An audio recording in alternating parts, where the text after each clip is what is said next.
ask for your blessing. We ask for clarity of thought, clarity of understanding, and just bless this whole county, everything that we do. In your name, amen.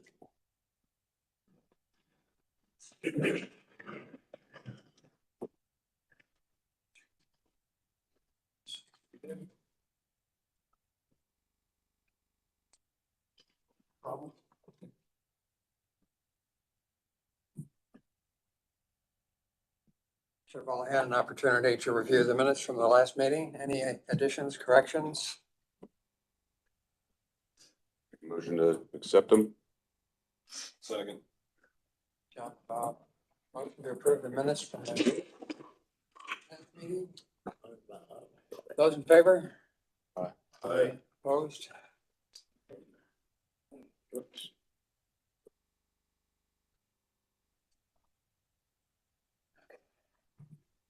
Okay, we have a representative from the Baker Tilly organization here to speak to us about tax. I'll introduce Jason if that's okay, Dennis. We were on the phone a couple of weeks ago discussing some things, and one of the things we discussed was Senate Bill 1 and House Enrolled Act 1427, which everybody in the state, I think, has had questions and wondered, and what's going on? What are we going to lose? What's it mean? So Jason was kind enough to accept an invitation to come down and speak, not just to our people here, but I'm sure there are people out from other counties watching on live stream as well. So we're going to try to make Jason a star today. You already are kind of though. But Jason is with Baker Tilly. He's worked with Adams County for quite a few years on bonding issues and things of that nature. So without further ado, Jason, if you're okay with some questions when you're done, if anybody has any, they'll be able to ask them, and you have the floor, sir. Well, thank you. I bet Eric Mann has questions. No. You're long enough. Well, thank you, Danny. I got Jason Simler, principal at Baker Tilly, and I think every one of you should have a copy of our PowerPoint presentation. Yeah, this is a presentation I've done probably almost a dozen times now throughout the state. And it's just kind of a very high overview of Senate Bill 1. I know you probably have maybe prior presentations or webinars and maybe you've heard some of this. But as we go through this, it's going to be a very high level kind of exactly what is going to be happening, I think, to the county and the tax base or an estimate. And then, so if you have any questions, feel free to stop me at that time, because there's going to be quite a bit of information that deals with free taxes and local income taxes, because there's going to be a lot of changes here in the next couple of years. So I want to make sure that, we take this opportunity. If you have any questions or if I need to slow down or repeat something, don't hesitate to stop me. I'd be happy to address those. So I'll just kind of jump into page 2. As you probably heard through, the process, listening to the governor, listening to the legislators, one of the goals that they had with this general session was to reduce property taxes. And I think they did accomplish that. And I'm going to go through a couple different ways on how they're going to get that accomplished. And I think that's going to be great for the taxpayers in a lot of cases. But I think that could make our job more difficult as council and commissioners as we're starting to look at how we're going to fund future budget. And the way I mean that by is by looking at starting with page 2. One of the areas that they're hoping to reduce property taxes is for homesteads or taxpayers that we consider in the 1%. We talked about the 1% cap, 2% cap, 3% cap. Homesteads are in that 1% cap. And you probably received your Form 11s maybe a month or so ago, and it had your gross assessed value on your homestead. If you think about that, that's your gross assessed value. What you actually pay property taxes on is typically less than that, because you get supplemental deductions, you get homestead deductions. So that net assessed value is what you actually pay taxes on. If you look at page 2, in 2025, so this year, what your 25 taxes were based upon, you had your gross assessed value, you reduced it by $48,000 for a standard deduction, and you got an additional 37.5% supplemental deduction. So for $100,000 house, you only paid as taxes on about $32,000 of assessment. The new legislation with Senate Bill 1, they're changing what that assessment is, that net assessment is. So in 2026, so next year, we're still going to get that $48,000 standard deduction, but now that supplemental deduction is 40% instead of 37.5. So we're going to get even a larger deduction on our assessed value, meaning the amount of assessment that we're going to be paying taxes on is less. Also, starting next year, after your property taxes are calculated, whether you're at the 1% cap or not, we're going to get an additional supplemental credit of the lesser of $300 or 10% of your tax bill. So again, that's, I think, especially those in cities and towns where the tax rates tend to be higher and most taxpayers are at the cap, that's where they're going to see a reduction in their annual property tax bill, as they're going to receive the lesser of $300 credit or 10% of their tax bill. That's great for the taxpayer, but that's going to be bad for us because that credit they get, that's less money that we, townships, schools, libraries are going to receive.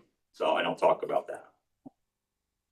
So you can see in 2027, you can see the standard deduction. It's going to be gradually phased out. Again, it's $48,000 this year. If you go all the way to 2031, it's going to be completely phased out. But the supplemental deduction, which is 37.5%, that's going to increase to almost 67% at 2031. Plus the supplemental credits, and then there's some additional credits if you qualify, if you're 65 and over, or if you're a disabled homeowner. There's some additional credits that those individuals, taxpayers, didn't receive before. So the next page, I kind of tried to show what that means to a taxpayer on page 3. So in 2025, kind of looked at the average sale price of a home in Indiana, about $240,000. Again, they receive a $48,000 reduction this year, and at 37.5% reduction is about $72,000. So the net assessed value of a $240,000 home, they only paid taxes on $120,000. And then you can see as those phase-ins of Senate Bill 1 occur, you can see by 2031, they'll only be paying taxes on $80,000 of that $240,000 home.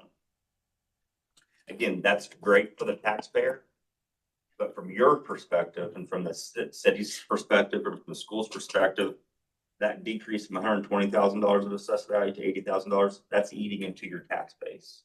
So that's a reduction in your tax base, which means, and you'll hear this a lot, if your tax base decreases, that's going to increase tax rates and increase circuit breaker losses. Now, I will have to say, I did try to keep it simple. If you see the $240,000 house, I did keep it flat. From 2025 to 2031, I kept the house flat. Hopefully, we'll continue to see some increase in home values and increase in assessments because of trending. But some of the things that I've been hearing from different counties and different assessors is one of their fears is, and as you probably have seen in your own house and heard from constituents, assessments have gone up quite a bit the last couple of years. From what I'm hearing from some assessors is they're afraid that in the next couple of years, the economy takes a downturn, there's a correction, some of those home values could actually go down or be pretty stagnant for the next few years. So for both reasons, that's why I kind of kept it constant. But it's really just to kind of show you how we could see a decrease in our tax base due to these reductions and none of those values for homeowners. Again, great for the taxpayer because they could potentially see a decrease in their property tax bill, but that could potentially mean less revenues for us to help fund our budgets. Any questions on the homestead? How it will change over time? And I have another example of actual kind of property tax bill. Page 4. The state also looked at helping to reduce the property taxes of what we call the taxpayers in the 2% cap. So this is agricultural lands. This is rental property. This is apartments. This is assisted living. So all those taxpayers in the past, whatever their assessed value was, they paid 100% on their assessment. But starting next year, 2026, now they're also going to start receiving a deduction. So in 2026, they're gonna see a 6% reduction, in their net assessed value with it being taxed on. So they're gonna be paying taxes on 94% of their assessment, where before they were paying 100%. You can see in 2027, the ejection increases to 12%. Again, it gradually gets phased into over 2031, where they're gonna see 33%, a third of their assessment deducted. So again, great for those taxpayers, but that means a third of your tax base that's made up of those taxpayers is going to be wiped out in 2031. And again, my fear is that's going to drive up tax rates slowly and potentially could increase circuit breaker losses that you're potentially receiving. Also, agricultural land, as you know, agricultural land, it has its own classification. It has its own formula on how that assessment is determined each year. They changed that formula for 2026 going forward, and that is anticipated to see a reduction in farmland assessment compared to what we would have seen as well. So again, that's going to be a great benefit to farmers.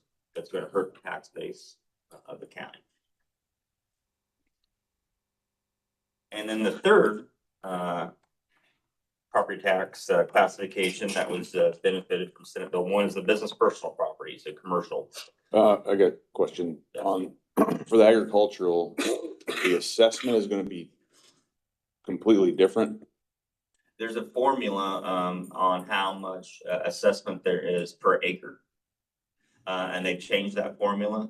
So now the amount assessment per acre is gonna be less than what it was.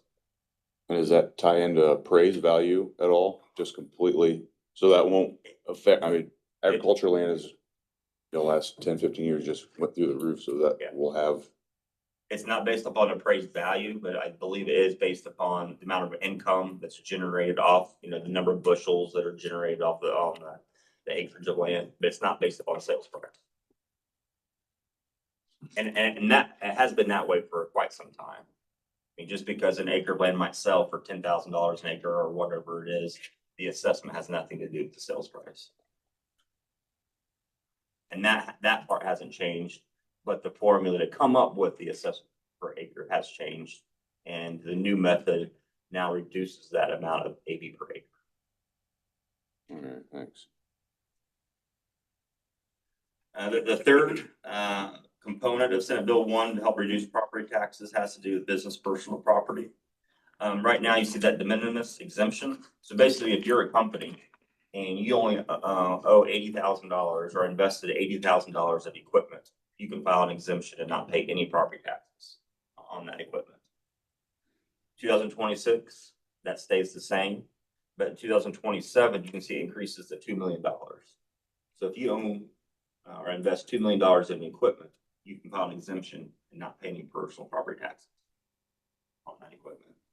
So I don't know how many of those taxpayers fit within that. I don't know if you know, Tony, if you looked at it or not, but I know in some counties, that could be a pretty big number of current taxpayers that are currently paying taxes into your system that will no longer be paying starting in 2027.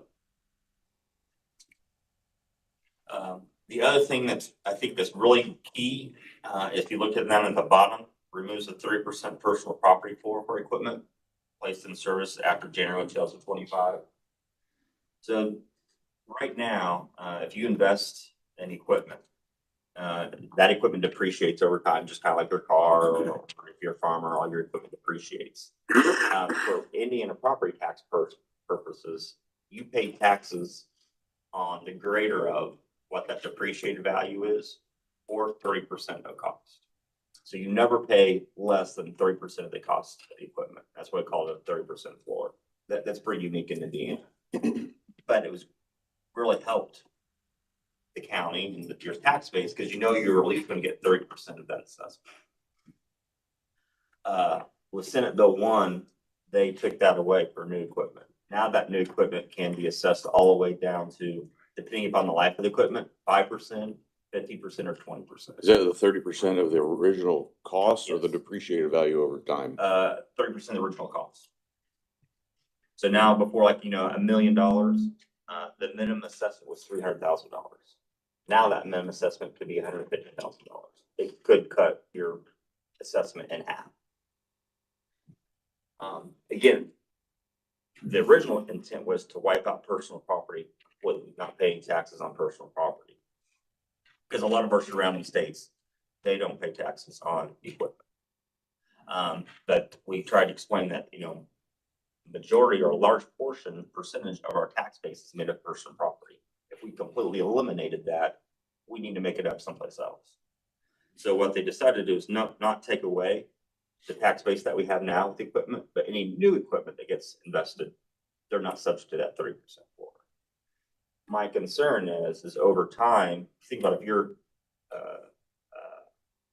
owner of a company and you're thinking about investing in, reinvesting new equipment, which you typically do, this incentivizes you to invest sooner, get rid of your old equipment that's subject to the 30% floor, and invest in new equipment that's not subject to the 30% floor. So I think over time, it's going to eat away at our tax base. Is this going to affect tax abatements at all? Yes, I mean, I think the tax abatements, I would be even more acute to getting personal property tax abatements because personal property already appreciated pretty quickly to 30% floor after 3 or 4 years. Now, after 4 or 5 years, it's going to appreciate even half that, if not more. So from the taxpayer standpoint, the tax abatement shouldn't be as important because their equipment's going to depreciate below 30% floor and will reduce their property taxes. From your perspective, again, the tax incentive isn't as valuable to the individual or the company. But also, if you invest to get a 10-year tax abatement, after 6 or 7 years, it's not worth much anymore. So what benefit is the county getting for that 5 or 6 years, unless they're bringing in a lot of jobs? I mean, there's a lot of things that go into whether you give a tax abatement or not. But yes, no, I think it should go into consideration on future tax abatement considerations.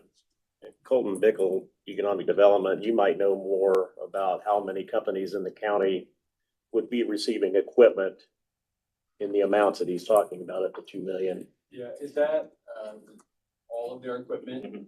It's not like a one-time purchase. No. Yeah, I mean, we probably, half and half, right? We have some of our larger industries that are well above that $2 million, but we also have some that aren't above that $2 million. Okay. And that's why it's hard to calculate the impact per county. The area per county is significantly different. The tax base is different. So each county is going to be impacted differently on all of these. And I have your makeup later on that kind of shows you that. Before I go on any further on the property tax side, do you have any questions so far on how these deductions are going to potentially decrease your tax base and potentially increase tax rates? And a lot of this is really going to depend, I think, on future trending in the economy of the county. Hopefully, as the economy stays strong and assessments continue to increase, they'll offset some of these losses. But if they don't, that's where we'll see potential increase in tax rates and increase in circuit breaker losses. The next page, slide 6, is the maximum levy growth quotient. I kept this in here. I guess, one piece that you can call it good news is in 2026, as you're starting to work on your budget for next year, the maximum growth quotient did increase by 4%, again, for 2026. So again, as you know, the state has a formula that allows you to increase your budget by a certain percentage each year. It's the same for every county in the state, same for every tax unit. And it's usually based upon the 6-year average of non-farm income. That 2 or 3 years ago, legislation capped that at 4%, saying we can't increase it more than 4%. They did that again for 2026. We're calculating that if they would allow us to use the formula, we think we could increase your budget about 5.6%. Again, they capped it at 4%, so it's 4%. And I said earlier, this is kind of a win because some of the original proposals was they were going to have a 0% growth in 2026 and a 1% in 2027. To basically not allow us to increase our budget at all going to next year's budget. So they changed that, and what was approved was a 4% increase. So I consider that kind of a slight win for us. So the next couple of schedules, I kind of tried to take some actual numbers of the counties and kind of show you, you know, this is just a very high illustration, what I'm talking about. If you look on page 7, these are the various county funds for 2025. This is your certified levy. So this is the amount of property taxes that you're. This is specific to Adams Yes, County. this is Adams County. These are actual numbers that are at the top for 2025. So for instance, your general fund, you'll levy $9.7 million. Your tax base, so all the assessment in the county that's not in tip areas, real, personal, agricultural land is about $2 billion. So based upon that levy, based upon that net assessed value, you need to raise the tax rate of about 48 cents to collect that amount of revenue.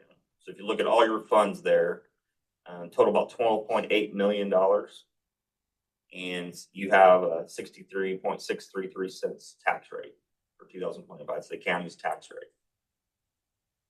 So fast forward to 2031, I just assumed that in the funds that you can, you know, increase your levy, I assumed that a 4% increase every year,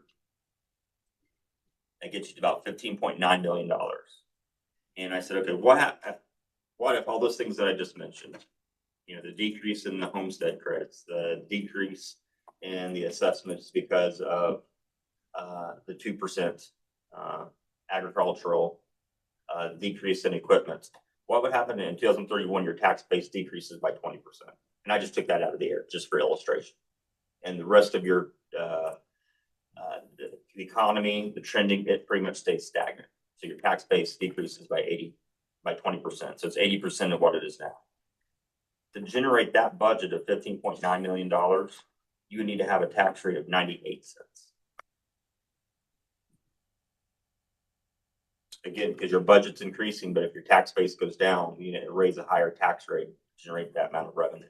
Is that not including the growth quotient from 4%? Yeah, this includes the growth quotient. You said they're looking at going down to 0 for a couple of years. Well, that was in the proposed, but they could bring that back in next year's session. But right now it's 4% for 2026. And it'd be 5 or 1.6% short of the assumed 5.6%. Yeah, that we could have gotten under the old method. So this assumes that we're allowed to get 4% every year, 2025 to 2031. So the difference could be, probably will be greater. Could be. Could be. So this just kind of helps show the illustration on tax rates and tax base, how important the tax base is, because change in tax base could raise or decrease the tax rate. Page 6. Of that $2 billion, I kind of broke out. About $807 million is that 1%. So again, that's mostly homesteads. The 2% makes up $633 million. The 3% commercial properties, $378 million, and business personal properties, $328 million. You know, so right away you can see that on the 2%, since they're going to be getting a 33% deduction that we talked about. So you can see of that 633 million, a third of that's going to go away. We know that with the exemptions. And then part of the 1% is going to go away as the homesteads get additional deductions. And then business personal property, that 328 million, a portion of that's going to go away depending upon how many of those taxpayers that make up that 328 million have less than $2 million in equipment.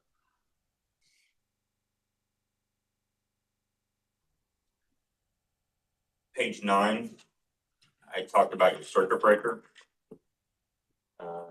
And you guys are really, because your tax rates are pretty low county-wide, property tax rates. You know, in 2025, you levied a little over $13 million. You only lost $471,000 for circuit breaker. So, you know, assuming everyone pays their taxes, you're going to collect about 12.5 million. So you're only losing about 3.6 million. I'm sorry, 3.6% to circuit breaker. So really right now, compared to other counties, that's pretty low. And that has to do with your tax rates, you know, as a general being low. the next page, next couple pages, again, I'm trying to show you how this may impact the county going forward. I kind of compared 2025 and 2031. So in 2025, a $200,000 house, again, taking out $48,000 for deduction and 37.5% for supplemental deduction, they only paid taxes on $95,000 of assessment. Decatur's actual tax rate, so this is the city of Decatur, is $3.16. Right, the town of Decatur, sorry. So their gross tax is $3.05. Part of those taxes are paid by local income tax, because you do have a property tax replacement. That's about $396. And then this taxpayer would get a credit, of $609 to get their tax bill at $2,000. Because again, they don't pay more than 1% of their gross assessment. So 1% of 200,000 is 2,000. So that taxpayer gets a $609 credit. Good, great for them, but that's $609 that we lose. Fast forward to 2031, that $200,000 house, because of the additional deductions, now their net assessed value is only $66,600. So that's good for the taxpayer. But because of all the decreases in tax base, I assume the tax rate would increase to $4.42 in 2031. Again, this is just for illustration. So in this case, the tax bill is $2,950. So the tax bill is less. The PTRC goes away in 2031, which we'll talk about later as far as income taxes. So this same taxpayer is now going to need a circuit breaker credit or a cap of $950 to get them to $2,000.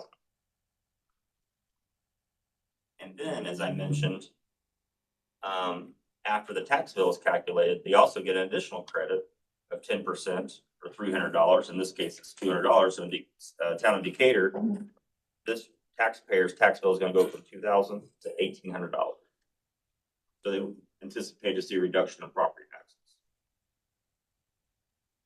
So good for them, where I think it's going to hurt us potentially. If you turn the page, that cap in 2025, $609, I'm showing the county would lose about $122. So on the previous schedule, we said circuit breaker losses, you lost about 3.61% of the levy because of circuit breaker. And this taxpayer, they made up $122 of this. In 2031, because of the increase in circuit breaker cap, plus the increase in the credit that we get, the 200 or 10% of $300, they're going to get a total credit of $1,150. Now we're going to lose $229 from that person. And that's where I'm, if we won't know for sure until we see how assessments come in, but that's where I think we could potentially see increases in circuit breaker losses for the county and all the other units as well. So just to make sure I'm following that, so what you're projecting is because the amount of credits and assessments is going to bring your assessment level down. Mhm. And because those levels are coming down, in order for the levy to still go up by 4%, your tax rate is going to have to go a lot higher. Correct. Which at the moment we're barely hitting the circuit breaker, but you're just saying we're going to go above the circuit breaker at that point in order to have the levy go where it needs to get up there. Correct. Now, hopefully, if, like I said, the economy continues to be strong and that assessments continue to increase, it may not be as, this is just for illustration. Right. Then that might help offset some of that. But yes, I mean, you're exactly right. That's kind of how the math works.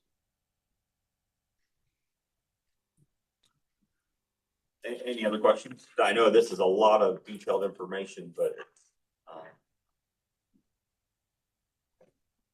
page 12, this is more for Tony on tip areas, because as you just talked about, tax rates increasing depending upon your tip area. I know there's a number of tip areas in the county. They could potentially see a windfall and increase in tax rate. DLGF recognized that. So now there's another, like we do neutralizations for tax base, there's going to be a neutralization for Senate Bill 1. But according to the DLGF memo that they sent out, I think a month ago or a few weeks ago, that's not going to start until next year. So something to look forward to. But again, that's so the tip doesn't get a windfall and just collect, what they intended to collect when they were first created.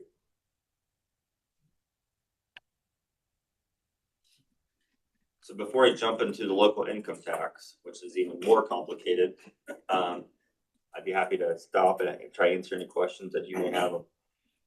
Great taxes. And again, as I mentioned earlier, each county is going to be impacted differently depending upon the makeup of their tax base, how much is in that 1%, 2%, and 3%, and what those additional deductions or credits will be. So without doing a parcel by parcel analysis, it's hard to really calculate what the losses that they will be. Back on page 10, we were just on. It looks, and this might just be specific to this general deal, but it looks like the only thing that's really gonna benefit the homeowner for the tax paying is the lesser of the 10% or the $300 at the end of the day. I mean, 'cause based on this one, they're paying $200 less, which is the 10%. And it depends upon, and you're right, and I may should have shown one that's in the town and one that's in the township. Here, you're exactly right, just because in the town of Decatur, the tax rate is high enough there where they're at the cap. So they're at the cap before, they're at the cap now. That probably goes for Burn, Geneva, Monroe. Yeah, anyone that has a tax rate around $3 or more, they're probably at the cap. But taxpayers that are in the township, they're going in the townships where their tax rates are typically lower. They could see a decrease or could see an increase because they're not at the cap now, but they may be getting, like you said, maybe pushing to the cap. But then, you know, depending upon the tax rate, they could see a reduction. And that's what makes this so difficult is every taxpayer is going to be treated differently. It depends upon where they're located and how the property is assessed. We changed our lit rate a couple of years in a row, a few years back.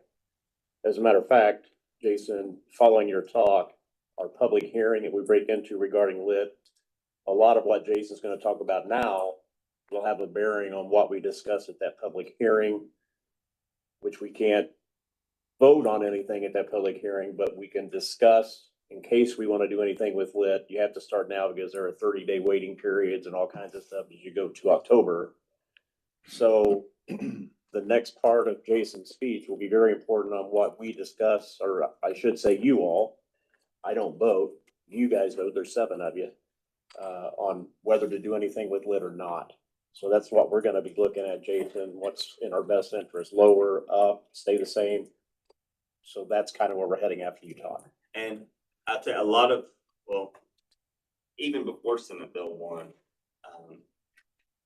and I'll kind of get through this a little bit too, and talk about lit. A lot of counties have been increasing their local income tax because they're seeing more pressure from circuit breaker losses, just more pressure from their general fund to try to do more with less, which I'm sure you guys are dealing with as well. So we've seen a lot of counties increase their local income tax the last couple of years. You know, EMS is a big one. A lot of counties have adopted their EMS rate the last couple of years. I think if you probably have heard in presentations, probably heard from legislators, I think there is, just like when circuit breaker losses or the caps were first initiated in 2008, they anticipated that there would be losses, we would receive losses. And if you remember in 2008, that's when they redid all the local income tax to give us more flexibility, knowing that we would probably have to increase local income taxes to make up some of the losses from property taxes. I think that they're saying the same thing now.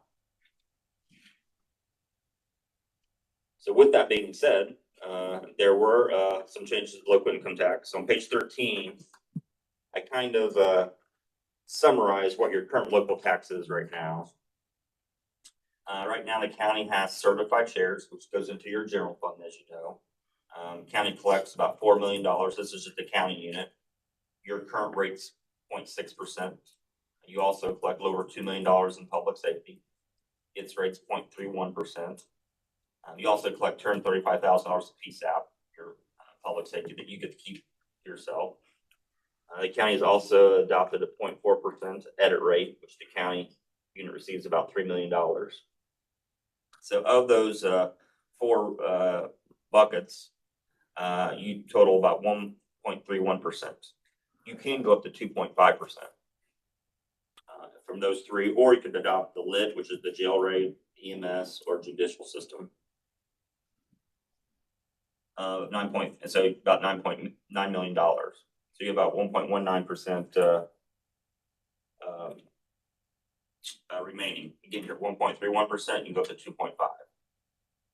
And then you also have a property tax relief rate of 0.29.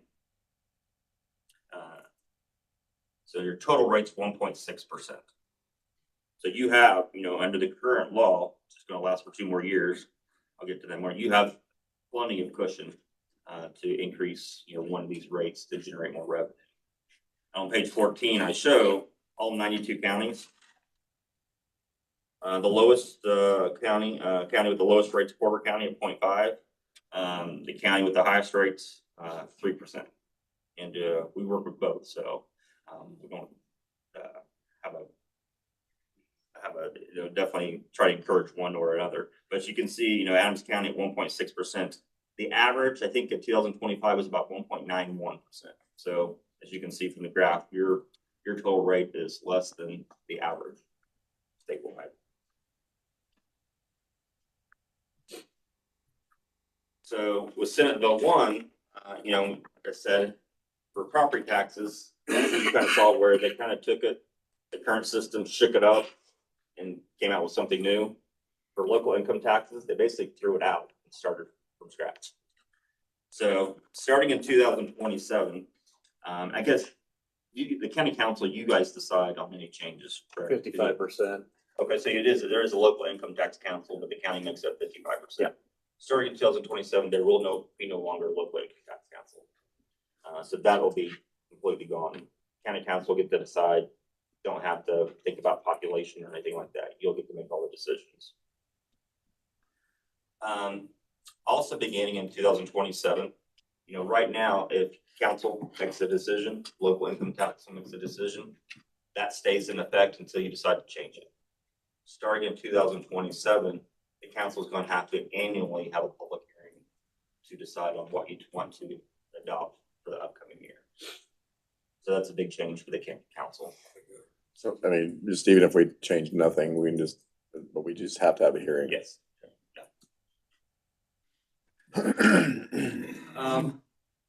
The other thing, I guess turn to page 16.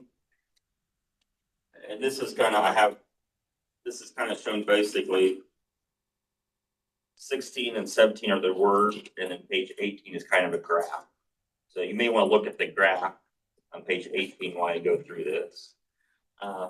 As you know, right now, when you adopt, like, let's say edit or certified shares, county council adopts it, you get to keep your portion, but then you also have to distribute some to the townships or cities and towns. That's going to go away. The county council can adopt up to 1.2% tax rate, and you get to keep 100%. So the certified shares, your public safety, your edit, they'll no longer exist in 2028. You'll just adopt a general local income tax rate up to 1.2%. You get to keep it all. You get to deposit into your general fund, which can be used for any legal purpose. So, like your edit certified shares are already kind of available for any legal purpose. Your public safety, when we adopted that, it was really restricted on what we can use it for. There will be no restrictions anymore. So then the other entities they have to take it upon themselves to instill their own rate or of some kind if they want. Yes, depending upon who they are. So if it's fire districts, territories, municipalities, fire districts, they have to come to the council and ask for a distribution of local income tax. And you can adopt up to 0.4% for that purpose. You don't have to agree to it, but if they want any local income tax, they have to come in front of you and ask for it. And that's up to 0.4%. And then they would go to that unit. For the non-municipal townships and libraries, like right now, if you adopt certified shares, they automatically get a portion. Now they're going to have to come in front of the council and ask for a share up to 0.2%. Cities and towns with population of less than 3,500, they automatically get a portion of certified shares right now, automatically get a portion of public safety and edit. They'll get nothing unless they come in front of you and ask for a certain share. And that's up to 0.2% or 1.2% as well. And that would get divvied up against all the cities and towns under 3,500. Now. if Well, they you are- look- Sorry, go ahead. They get a portion currently and they can't get anything above a 0.2% increase from what they currently get. No. What they currently get right now goes away Oh, just, oh, completely. completely. In 2028, if they want to get anything, they'll have to come in front of you and ask for a portion. And then that formula is completely different than what the formula is now. So starting in, I'm sorry, 28. 28, Mhm. we're gonna have to start from, everybody's gonna be zeroed out and every single taxing unit is gonna have to come in.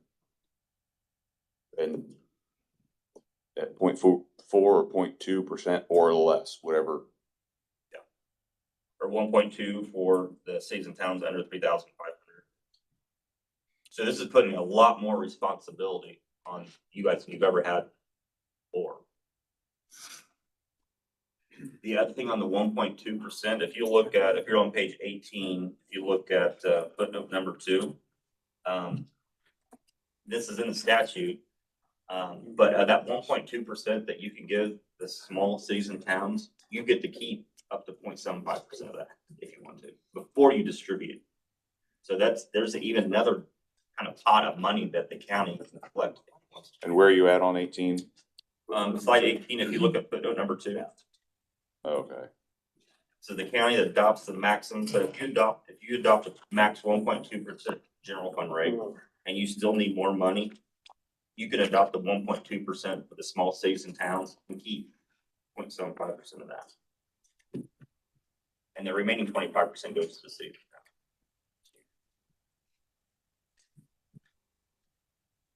So this is pushing everything towards the county, then the cities will most definitely have to introduce their own.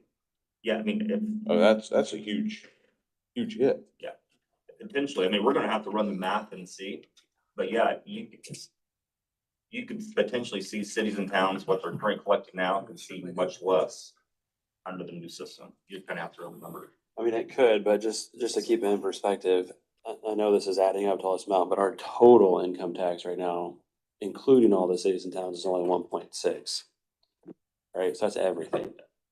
So this, like, the portion that's going to those cities and towns is not 1.2%, when our total rate is 1.6. Yeah, I think I calculated to get to your 9 million that you're currently collecting, you only have to raise it at that 1.2, like a 0.8 to get to your Yeah, $9 million. Now, if you're gonna have to raise more than that, if you wanna give some to the cities and towns, right. or to the fire departments, it'll have to be more than the 0.8, but that's outside your 1.2. Mhm. And that assumes that we actually need what we would have collected. We actually need to have all that. Yes. I think the good thing that Jason said there was the county has done a good job as far as general fund and as far as our lit rate, because if what the state is doing indeed does hurt and take property tax and so forth, as Jason said, we have a cushion that we could come up with the money that we need and not have to do away with services. And not all counties are in that position. Correct. So I It's just not wanted to sustainable. It's a couple of year. Well, I mean, at some point you have to do something, but you wanna look and see how close these numbers that Jason are showing as illustrations, whether that comes to fruition, is it better, is it worse? That type of thing as we go forward. But all of this gives us something to look at as we go into 26 and as we go into budgets. And the stuff that he's saying for 27, 28 and on, this is like a jump start or a head start on you guys, because in 2028, you're gonna have a lot of the burden that you don't currently have as far as. Deciding where the funds get distributed. Yes, so I think this is a good discussion to have as we head into all of that for you guys. Well, one thing, I mean, that also factors in, obviously, it's gotta be inflation, right? And I mean, over the last few years, we've had 6 and 8% inflation rates, and now we're back down around 2. Mhm. So at a 4% growth, we're still +2, in the overall number. Yeah. So, I mean, and honestly, I think it was difficult I'm sure for everyone to, you have looking for these massive increases in spending because of the large inflation rate, but you're trying to, you know, maintain a budget that doesn't go up by the same inflation rate. So that does factor. I tell you, that what I'm hearing from a lot of counties, I think we did a comprehensive financial plan for you guys years ago, and still do this for a lot of communities. What I'm hearing as they're all trying to understand all of this and, starting to work on their budget for 26, but also plan for 27, 28. The things that I bring up and point out is, and I brought this up during this general session too, is a lot of balances are pretty healthy right now, county balances. But I fear that it's part of it's for two reasons. One is ARP funds, because a lot of expenses got paid. I'm not sure if it's the case for Adams County, but I just worked with a lot of counties. A lot of expenses that would have been normally paid for general fund or local income tax got paid for ARP. So that kind of boosted up their balances. If it wasn't for ARP funds, they probably been eating into their balances. So that's going to start happening.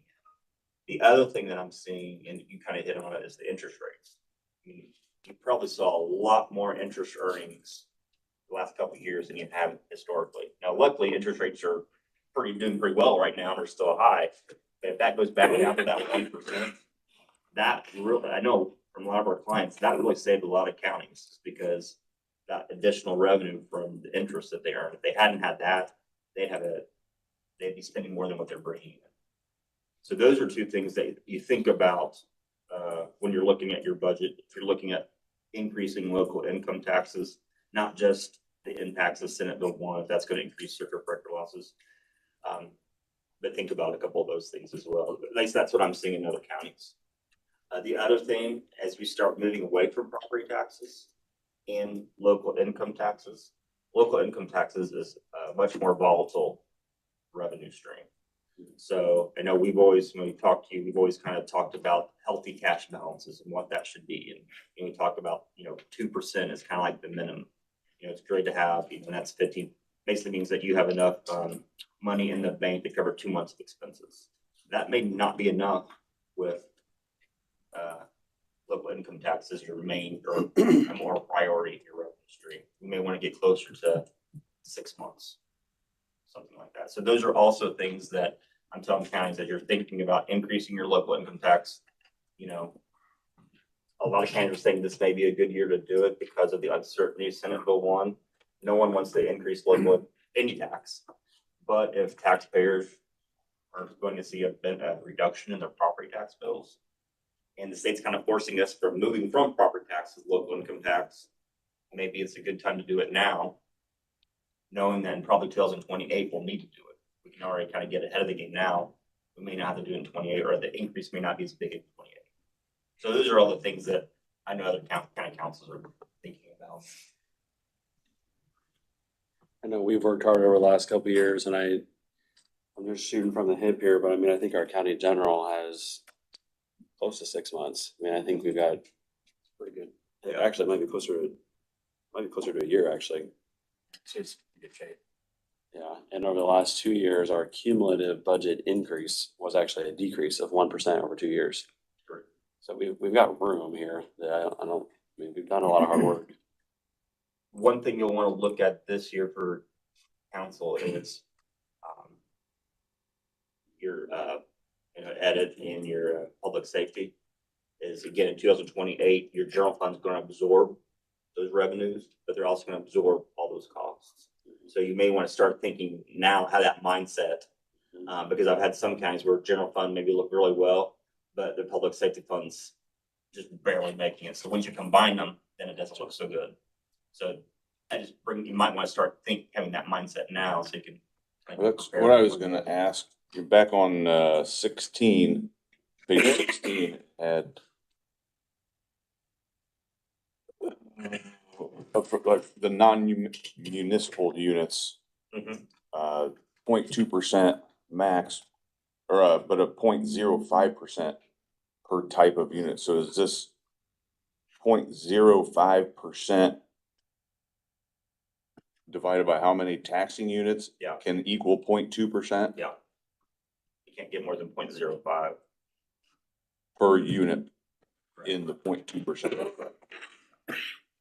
Remember too, we came up and we did PSAP in part because 911 was beginning to hurt. Mhm. So we needed to fix that. We've got a couple of salaries out of PSAP now. We've got monies going directly to that. Well, So that's a the- 0.2 right now, wasn't it? It's 0.2 PSAP and 0.29 public safety. But we did that for a reason. That was to help prop up 911. Right. So in 2028, you'll no longer have a PSAP rate. So you'll have to move all those PSAP expenses to your general fund.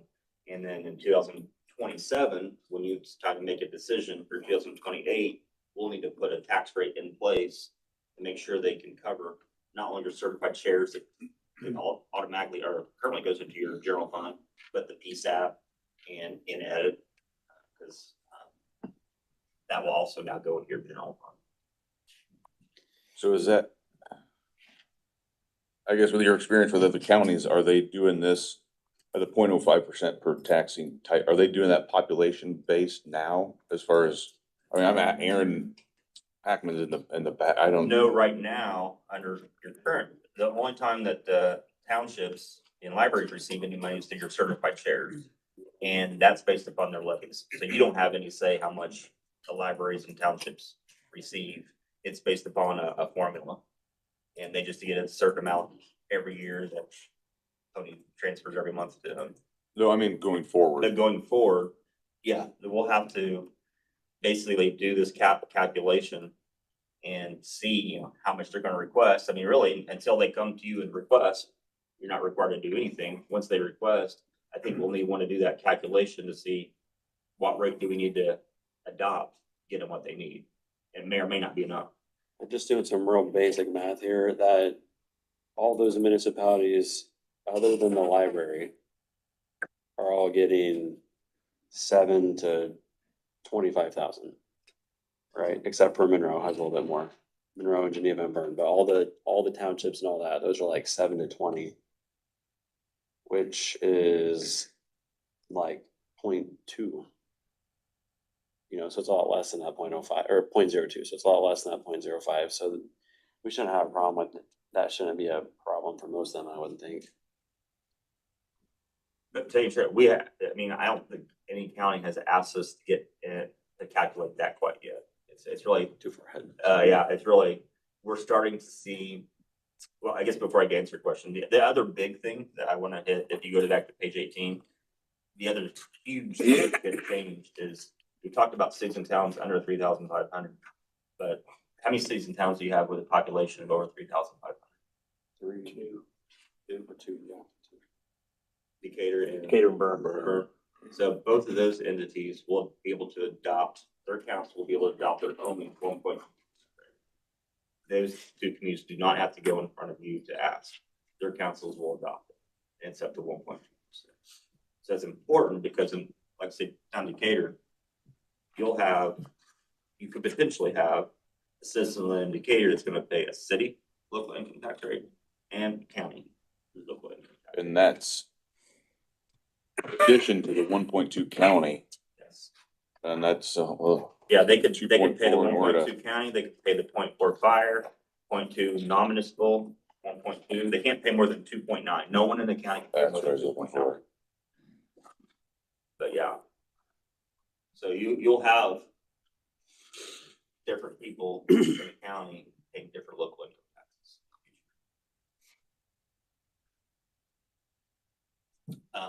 And then to answer your question, right now, that's kind of what we're seeing right now is one, what tax rate does the county need to adopt to get to where they are now?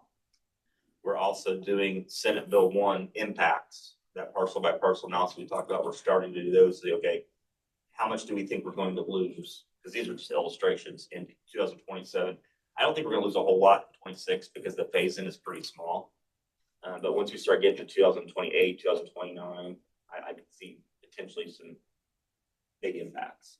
Now, those figures back on 7 that you came up with a 0.983, is that based on just a real blend of municipalities and county residents? Like a 50-50? That 98 cents, that's just for illustration. That just says if your tax base were to decrease by 20%, this is what the tax rate would need to be. It's also assuming a 4% growth quotient every year. That may not happen either.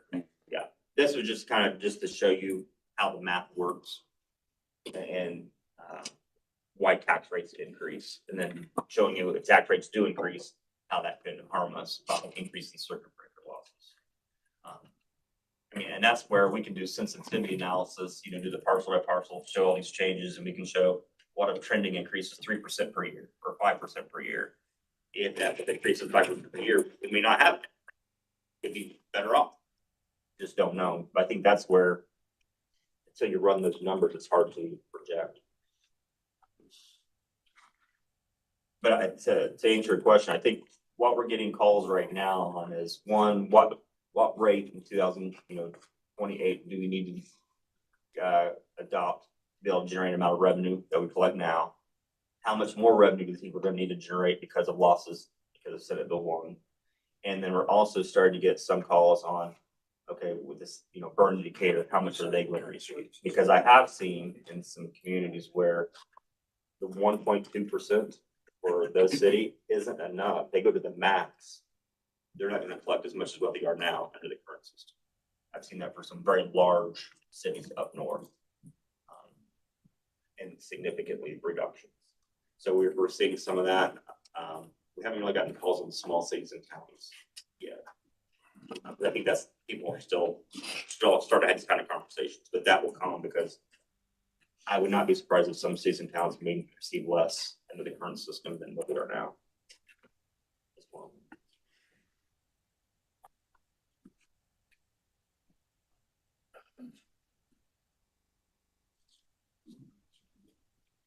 Anybody have any other questions for Jason, either council or anyone else that has a question for him? Can you talk a little bit about the property tax relief that expires? Yes, right now you have you have a 0.29% rate. So part of your property tax or income tax that you collect right now goes to help reduce your property taxes. That goes away in 2028 as well. So, right now, you pay less property taxes because of that income tax credit. Once that goes away, that's automatically going to increase everyone's property tax bill. And Unless you hit the cap already. Unless you hit the cap already. But what that means is that's going to increase our circuit breaker losses. So yeah, so like people in the town of Decatur, like if you go back to page, that the illustrative tax bill on page 10, that $200,000 taxpayer, they receive it, it's about 14%. So 14% of their property tax bill is basically paid from income taxes paid for it. And that's why their circuit breaker credit, the cap is only $609. In 2028, that goes away. So I'm anticipating 2028 property tax bills are going to go up because of the reduction of that. Now, at least the gross bill, like person in Decatur, they're not going to pay any more because they're at the cap. But now our losses are going to be bigger because now we're not getting that from income tax, and we can't get it from property taxes from taxpayers in Decatur because they're at the cap. Now, people in the townships who aren't at the cap, their property tax bills are going to go up because they're not at the cap yet. And that's why everyone's going to be treated differently depending upon where they live and what their current tax rate is. As we've had discussions on whether to cut it out now or wait until the state expires it on their own. If you were to, like say, if you were to eliminate it now,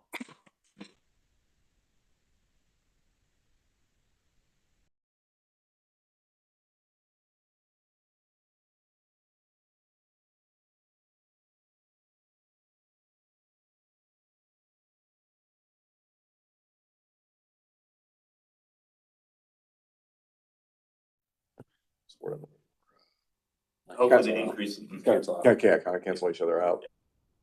If we did it now, it would be a bigger hit at this point. Yeah. For the taxpayer. What I've seen some counties do is reduce or eliminate the PTRC credit. Because that's not really any new revenue to you. I mean, help with tax owners, but communities where the property taxes are already low, if you know they're gonna see a reduction in property taxes, go ahead and eliminate this. And then they'll increase the local income tax somewhere else.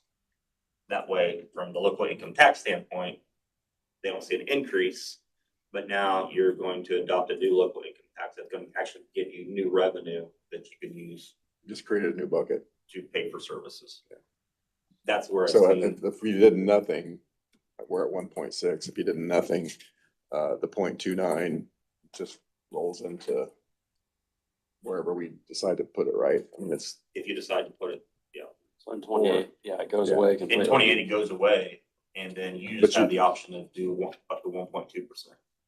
right, you'd have point, it just goes away, and if we just did absolutely nothing, we'd have 0.29 that's really undesignated for it, but that won't happen, of course, but, Well, in 2028, the 0.29 will go away too. okay. That's what- So if you do nothing, in 2028, it goes away regardless of what you do. And so will the other funds. That rate would automatically drop then Yeah. without us, okay. Yeah. Just kind of starting over at that point. And that's why for your county, since you already have some that's going towards property taxes, if you do nothing, your property taxes are gonna go up because of that. And I think you're gonna see an increase in circuit breaker losses because of that. And our lit rate would go down. Jason, can you explain a little bit on the judicial system bucket? We do not have that. What specifically is that bucket? I can send you the statute. It is very, very specific. It can only Okay. use salaries for a few, So it's very, employees. okay, Um, that's really all I need to know. yeah, and I can send it to you, but I only have a couple of counties that adopt it and they have a tough time, finding. Well, and again, those go away anyway Yeah. in 28. So But it is good because you get to keep 100% of that and you don't have to share it or distribute to other entities. The big one that I see, which may be that again, not knowing your situation, but EMS again is a big one. I don't know what your EMS situation here is in Adams County, but I know a lot of counties are struggling with that. And that's another one where you get to keep 100% of that, just like your PSAP.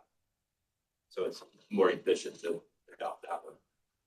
If that's an expense that you're currently paying out of your general fund, subsidizing out there, you can create a separate bucket and pay for it out there. So I know these are projections and you're saying you'd have to do a lot deeper analysis, but just based on these kind of rough projections, do you anticipate that we'll actually have less revenue than we have right now, or just a slower increase? I don't know if you look, I haven't looked at LSA's numbers and I've actually heard, legislative services that the legislators use, I think most counties we're seeing there's gonna be a loss in revenues going forward. I've heard they've updated them recently, but I haven't seen them. the last ones that we got from Travis showed a revenue loss. This will also be a revenue loss then if that's happens, let's say, for the state as well, right? No, this is all local. So, okay. Property taxes and local income taxes. I think they are phasing down their income tax a little bit though, right? Yes, they are. Yeah, they are.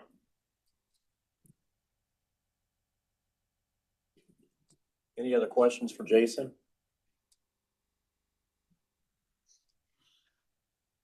Jason, I certainly appreciate you coming down and for Dennis Thank you. allowing you to come down as the chairman. Thanks for all the great news. That's why I said about the only good news I have is it's being phased in. It's not happening all at once. But Yeah, thank you. That's really well. Not, And a little scary. yeah, but like I said, I know I've thrown a lot at you, so if you do have questions, if you think about this more, get a hold of me, and if you need us to look at any scenarios or options, we're happy to do that too, or. Darren Bates will also plan at some point when he gets some answers to, you're familiar with Darren. Darren will come and put in data pit stop and literally put in whatever rates and numbers there are and it just shows them in real time.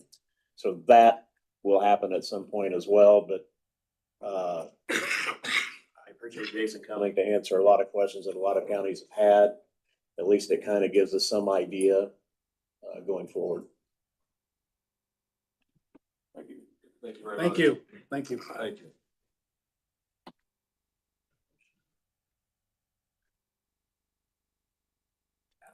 Thanks, Jason. Have a safe journey.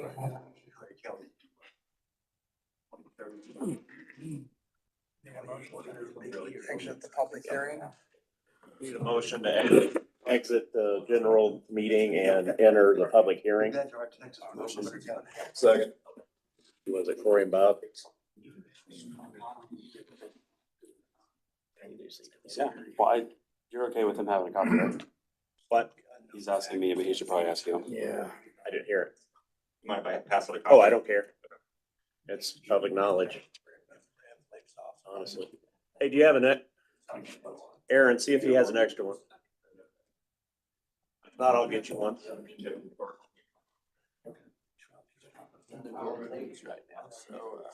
So do we want him to stick around for this in case we have questions in the middle of it? Get some. Hey, Jason, do you have to get somewhere? Not till it's supplement. If you want to sit just for a few minutes, just in case we have questions during our public hearing, that would be appreciated, if you don't mind. Somebody run and get him a cup of coffee. I'm busy. We just need a vote on, Motion, Motion, he exit seconded. the public hearing. All in favor? okay, Have a second. Yeah. Yeah, we have first, second. All those in favor? Aye. Opposed? Fred had to step out and then we'll go ahead and continue until he will get back eventually. The reason for this public hearing, and this, I don't know, I think it was, Julie Marie and I that, talked. Whether we make changes or not, this public hearing and discussion is a necessary part. It's the necessary first part. If by the end of October or at your October meeting, you wanted to change the lit, either up, down, or whatever. If you keep it the same, we don't have to have that later. And this wouldn't have mattered either, having this hearing, but it's something you have to have if you change it. So the discussion today would be amongst yourselves and anyone else that has something to add. Currently, we're at 1.6. You heard Jason talk about, we do have room to go. We have 0.29 PTRC. We know what's going to be happening in 28 and on. So given all of that, if you guys want to discuss your thoughts on keeping it the same, lowering, upper, what do we need to do? And don't everybody speak at once either. I know there's property tax relief with this 0.29 right now. PTRC is property tax relief. I guess what I would like to see in my mind, if we did nothing and waited to 2028, how does that affect our numbers? If we did half this year, next year, how does it affect us? And if we did it all right now, how does that, those three options? I think for one, definitely doing it all right now would affect people that are not in the cap, for sure. But it's going to affect them in 28 regardless, because it goes away. Well, so just from our previous discussion here, we start the process in this coming year, but I don't think there's any major changes yet. Things are being phased. I'd be more inclined to address part of it next year, knowing then in 28 and then finishing it off in 28. So the impact to the taxpayer is negligible, if even that, because that will be offset as the exemptions change. But this coming year, I wouldn't be in favor of doing anything with it just yet, because it's a pretty low phase in right now, it seems like. So you're saying leave it at 1.6? That's would be my inclination, yeah. Yeah, I don't think there's any reason to have the property owner take a hit for, I guess, rural property owners specifically, because the cities would be capped, but for no good reason, then it's gonna be phased in 28 anyhow. And one thing we It's also. gonna happen all at once, right? It's not phased in, it's happening all at once. Right. So I don't I'm think- worried that- Essentially over 2 years. It's taking away their tax. You'll get it 2 years, so if you're not doing anything this year, you gotta do it all next year. No, you do it next year and the year after. So you got But then. so how does that work? Do we have 2 years or 3 years? This thing? 2 years. Just make sure we're right about This year that. and then next year. Well, in 28 is when it's completely done. Yeah. So essentially it's 3. But that would be January of 28, right? I assume. Yeah, so we have 26 and So you have, 27, so you're 28. voting this year 25 for 26, and then Right. next year you have 26 for 27, so 2 years. Right. So if you do nothing right now, you're gonna have to do a lot next year. And I'm just thinking you're gonna have a big slam all at one time. Yeah, but if you see on this, that's when that starts to take place. There's really not a big change this coming year. It's very small. So the taxpayer would be hit pretty hard if we say cut half of it, where it does start to really start to kick in then in 27 and of course in 28.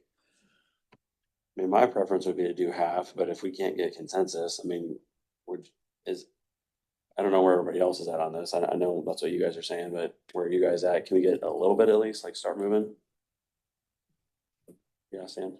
One of the things that was in consideration as we look at doing any kind of judicial center project, part of the consideration to finance that project was to use lit funds.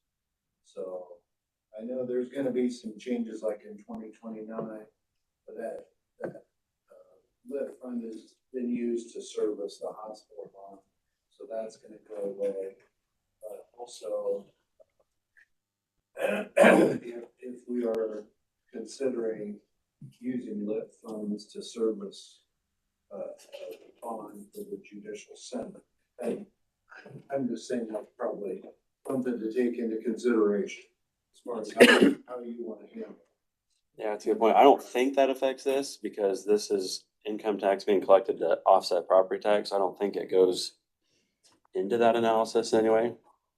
Correct me if I'm wrong, but I don't The think. overall that- lit, when the hospital Yeah, bond is. but not in terms of what he's talking about. Yeah, and it's gonna be, I mean, statutorily, we've been in a relationship with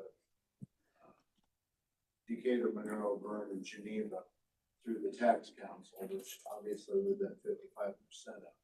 And so any increase in lit has always Mhm. also benefited those cities and towns. So this, moving into 27, it's gonna be a whole different situation. Us having to start and set lit, you having to start and set lit rates, and then having everybody come in and get their apps as far as. That actually starts in 28, right? Mhm.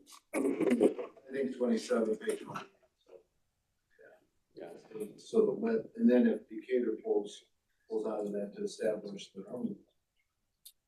So it's gonna be a different environment completely. But, just kind of for 2 years, we're still gonna be looking at the same situation.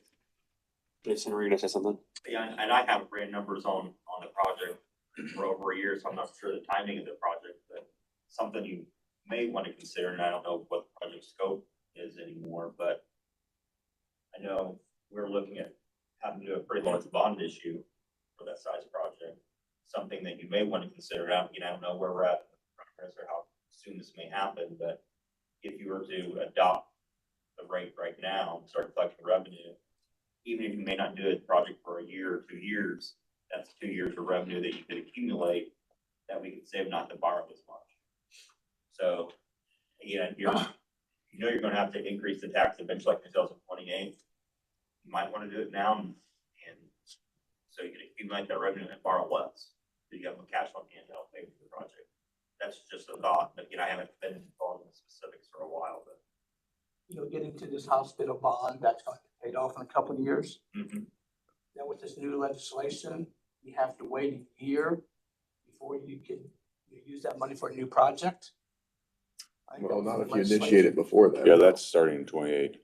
So we could get all this moving So before Jason, that. some more context on that. Out of our economic development income tax, it's 0.4. We entered into a local agreement with the other municipalities that we would all contribute 0.5, so 0.2 to the hospital, but that'll be gone. And then that 0.2, the whole 0.4 was gonna expire, you know, our half of it would expire at that point. So that's gonna happen in 2 years. So now the question is, what happens at that point? That is kind of a bond, but kind of not, because we weren't the ones that did the bond. So it would have been the hospital association that did the bond, and then we were contributing to the association out of the lit.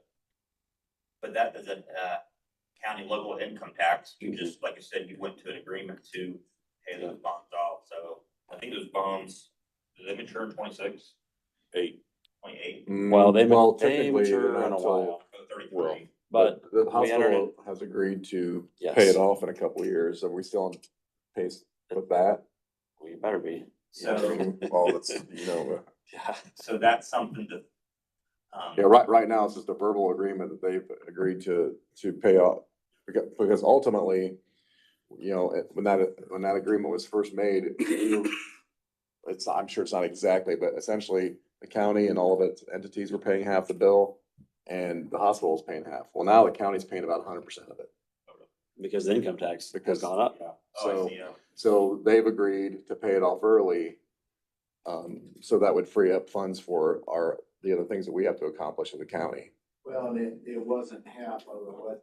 What everybody on the tax council agreed to was an increase of 0.2%.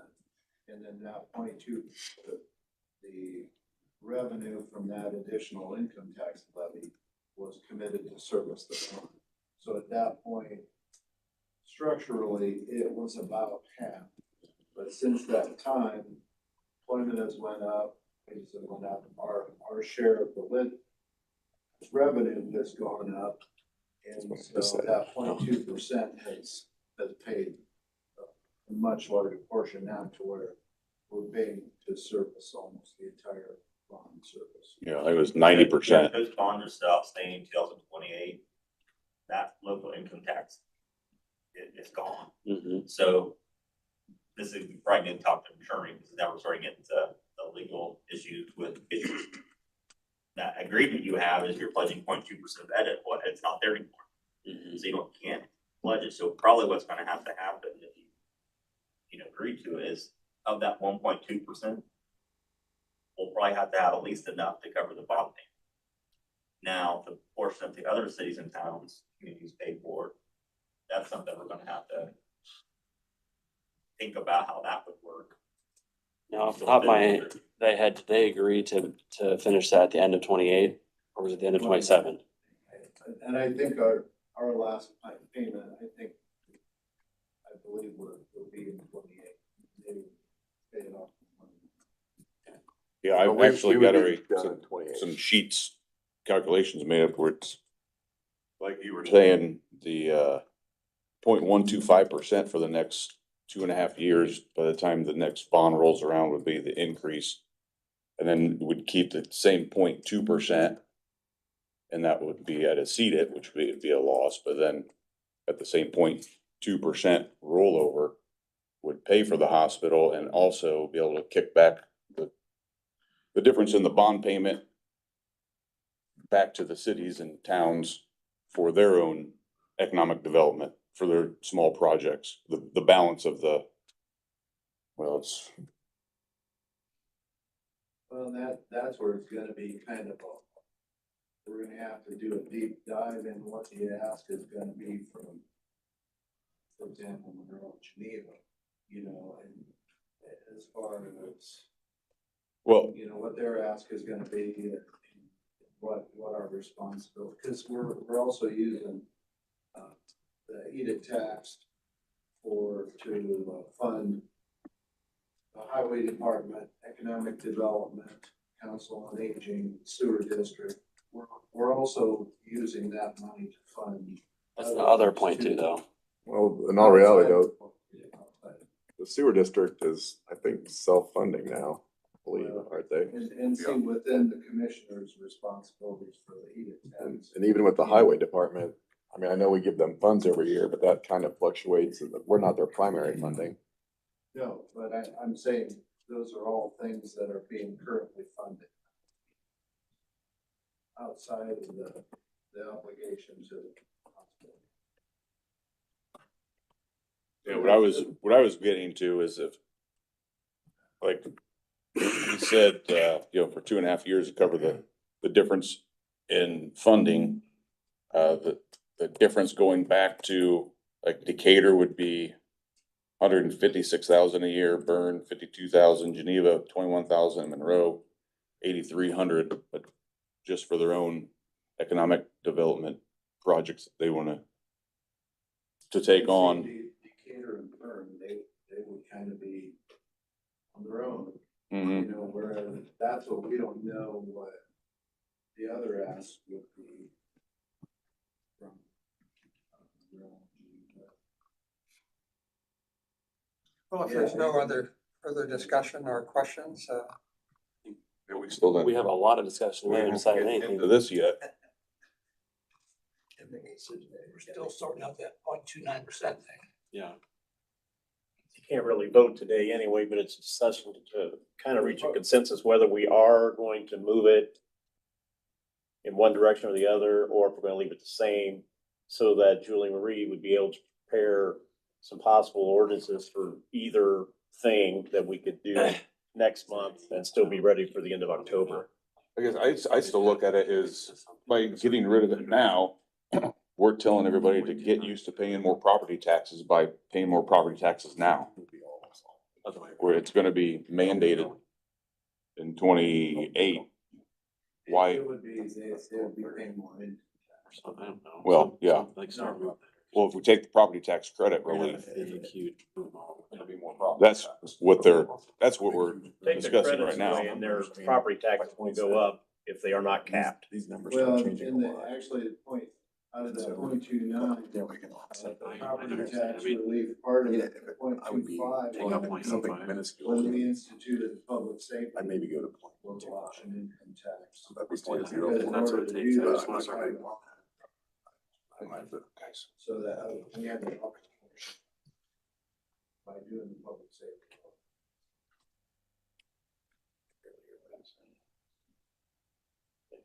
I mean, the way. Is it Yeah. still public? Or is Sure. it just? It's a public hearing, yeah. My question would be, listening to all you talk and with Jason here. Is, if I'm understanding it correctly, either doing something now, a little bit at a time for the next 2 years versus all at one time? When you do rate increases, do the public, are they more inclined to see a little bit of increase over a couple of years versus a huge increase in 1 year? Would they be more upset with having, oh my gosh, it went up by X dollars versus a little bit over a couple of years? That's a good Well, question, but I don't think that's not exactly what, I don't think we're talking about raising it right now. We're talking about that property tax relief piece that's in the income tax. And if that has to go away. And when it goes down, the credits being applied to the rural folks, they won't have those credits anymore. So their property tax is gonna go up as the income tax goes down. So it's gonna do this. The question is, do we do that, bam, all at one time? Or do we do it just a little bit, and kind of work our way towards it? So, Versus if we put a little more time behind it, the other changes that are happening, as far as the exemptions and stuff that Jason talked about, those start kicking in and should offset that. You see what I'm saying? So I mean, yes, if We're- this one's going up, how Yeah, fast is it yeah. going up? they're gonna, Offset by- they're gonna, right now it's like this and they're gonna slowly do this. Yeah, Right, I thought the understanding was though, you've got the cushion. I don't wanna raise that income tax. I mean, I I will, thought you were talking Okay. about the other. Yeah. increase. no, I don't. But if we, 6 to. We've There's got the room. cushion to withstand some of the property tax We're allowed losses to. for the first Yeah. year. I just don't want to. and ultimately too, these are all projections. I mean, we're talking about hitting, 4% growth per year and all that. Those are all assumptions. And, in the last 4 years, I mean, our budgets were going way up because, for a few reasons, obviously inflation was very high, interest rates are high.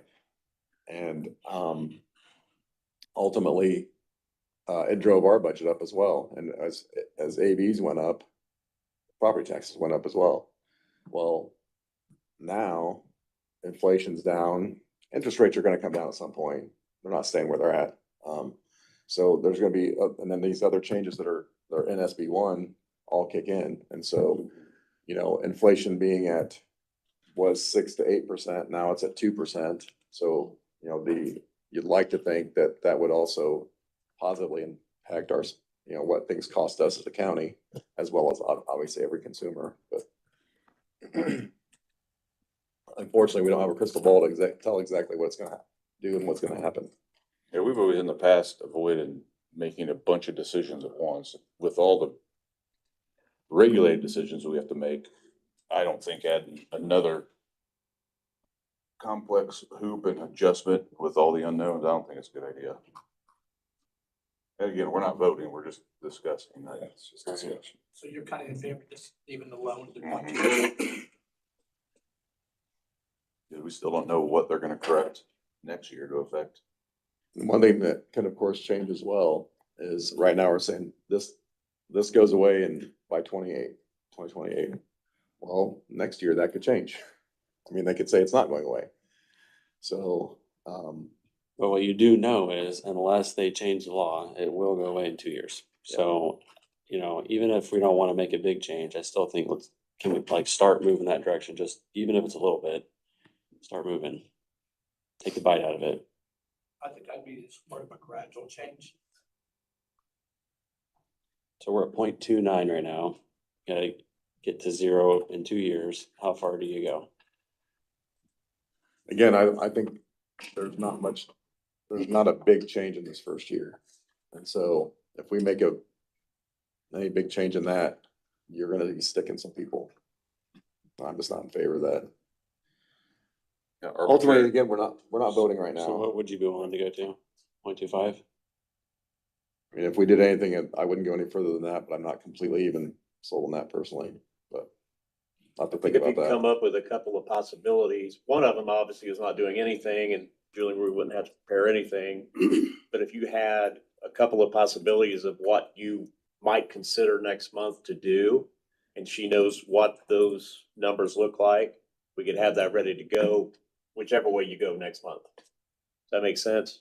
Yeah. Right, Julie Marie? That's correct. Okay. I'd be in favor for a gradual change. This presentation was an eye opener, very informative and very scary at the same time. But I think the taxpayer needs to know what we're doing, and know about 2028, so to be prepared. So I'll be in favor of a gradual decrease. And I would too, especially since you're talking on the ag lane. They're gonna get some relief with the formula change for assessed values in 26 and 27, which will, as we get close to that 28 date, it's gonna help offset this to where it's gonna be negligible for them.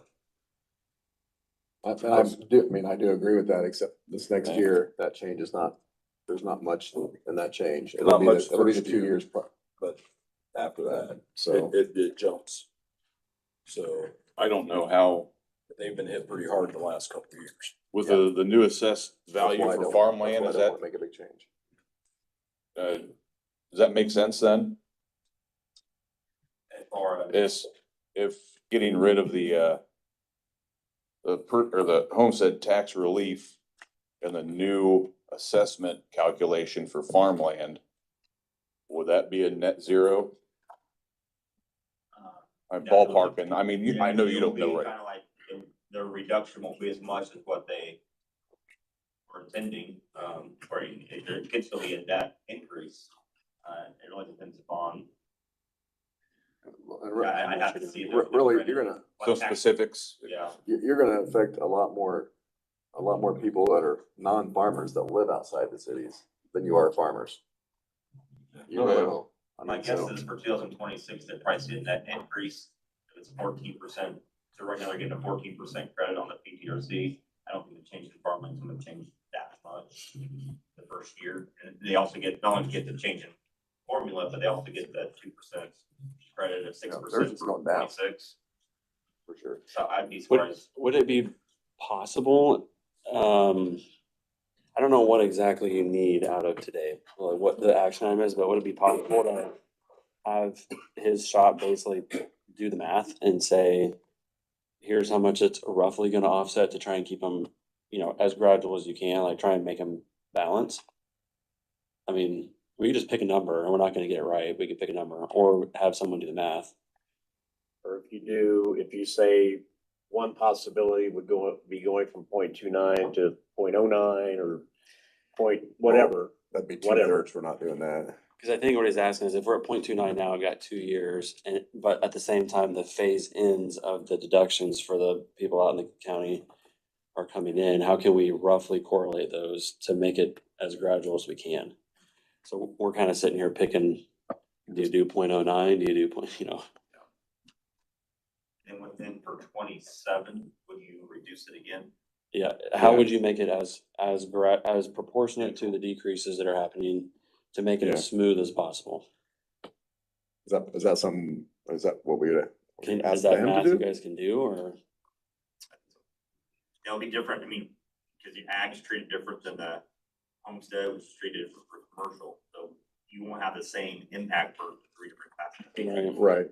But we can look at that to show. If we just had an educated number that we understand the limitations of it, but I think all of us are struggling with, well, how far, how fast do we go to make it as unabrupt as possible? Is that, Put together some illustration. Something that. is that and then when something, you so need- do we need to vote next month? Is that what we're saying? It would be nice because once you vote, we have to send out to taxpayers, cities, towns, everything else, what the tax council is going to do with lit. And then there's a 30-day waiting period where the DLGF makes sure that everything was done correctly and that everybody was notified and so forth and so on. But this does not need voted on until October, final vote in October, which is the 31st now, but it's eventually gonna be October 1st. Well, that's 3 more meetings away. So we would, but remember, we have advertisements, 30-day windows. I don't know that it's completely necessary for August, but it would definitely be necessary for September. Right. And I've gotten, it's not very clear in the statute, and you might want to call DLGF together, but there is that August 1st deadline that if you're thinking about doing something that's going to impact the other units, we need to, I did let the other units know. I would say this could be considered something that would impact the other units. You don't have to make a decision. You just have to say, hey, we're considering something that may impact, your revenue by August 1. So we I think can you're talk right, about yeah. So we have to notify them. And this is what the public hearing was for, to be able to say the public hearing and discussion was held. We might be doing something. So do you need, I will get rid of this motion if you don't need a motion, but do we need a motion to ask them to come up with the numbers to try and make it as roughly smooth as possible over the next 2 years? I don't think so, That's but probably if not a motion. if they're going to do work for the council on that, I would assume that Jason's gonna send us a bill. So we need to know where to pay it from. I think we have, do we I have, assume a- it's consulting fees. It Yeah. would be. which we already have money appropriate.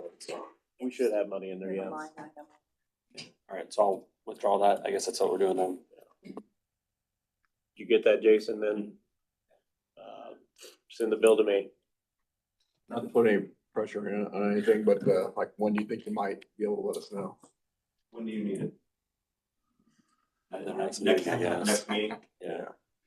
I think our hope is basically you just tell us, hey, roughly take the 0.29 down to here this year and down to this year, and it'll be as gradual as possible based on the phase ends. Before August 1st, I'll send out a notice to cities and towns and everybody. And I'll probably have to enter that into Gateway, I would assume. Just tell them we might be doing something that impacts them. And then once you have that worked up, Jason, if you would get that to me, I can get it to Julie Reed, and she could effectively have something written up for the August meeting if need be. Okay. Because if we wait till September, we have to have the 30-day waiting period with DLGF once we send it. I'd rather just be done. So with the it. 30 days could be tight. Well, and we're gonna be talking about all the budget pretty in depth at the end of August anyways, so. Yeah. Be nice to know. Okay. All right, Jason, cool, you understand all that? Not, I'll give you a call. Okay, very good. I'll get back to the office. yeah, I think I have it. We can do that. Thank you. Get it. Any further discussion or anything on this, or? Yeah, I guess, not to beat a dead horse, I just want to clarify how by removing this in the next 2 years. So if, say I live in the county and I pay $2,000 a year taxes now, by the time this ends, I'll pay 2,500, it'll go, because you won't be getting the relief. The credit. So we're gonna start having them pay 2,200 this or next year, and then 2,500. So in 2 Well, years, they're you're just, they wouldn't be getting it, they wouldn't be getting as much credit over the next 2 right. years. So that'll as they be would. But those what they credits, won't have to pay. those credits shift to like the standard deduction, is dropping, say, from 48 to by 28 to 30,000. But the supplemental homestead deduction goes from 72 up to 110. Mm-hmm. So we're asking him to come up with a number that keeps those, versus doing this. I mean, granted, most time it's AB numbers that have driven property taxes up, but so that's obviously gonna have an effect and whatever else, but just to try to keep it from jumping all over the place. To try to Well, we keep know it right as where it's normal as gonna go. possible. Just smoothing it out, and you're not, everyone's not just There's paying, no motion. it's offset by a decrease in income tax. Yeah, but that's what I don't, It's the same dollar if it amount. will even out, yes, that's why I was asking. That's what we're trying to do. Jason Yeah. earlier, but face value, it just seems. Cause otherwise you're just gonna Silly. have property tax going down, and then all of a sudden for those folks in the county, Mhm. boom, it's gonna Jumps. bounce way back up, and we're trying to smooth that out. That's what the goal is. I think Jason understands the assignment, right? Okay.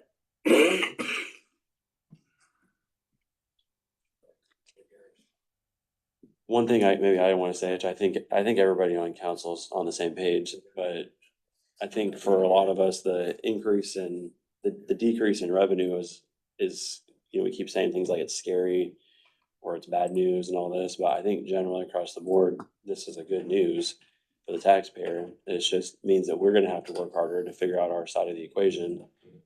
But, lower taxes is what this legislature was elected on, and so I think I'm excited about it. It just makes us work harder, and I think we're all up to that task, but it's a good thing overall. So will you can you give us, when you do that, not just one value, but say 3 to 5 values that, if this value, it does this, if that value.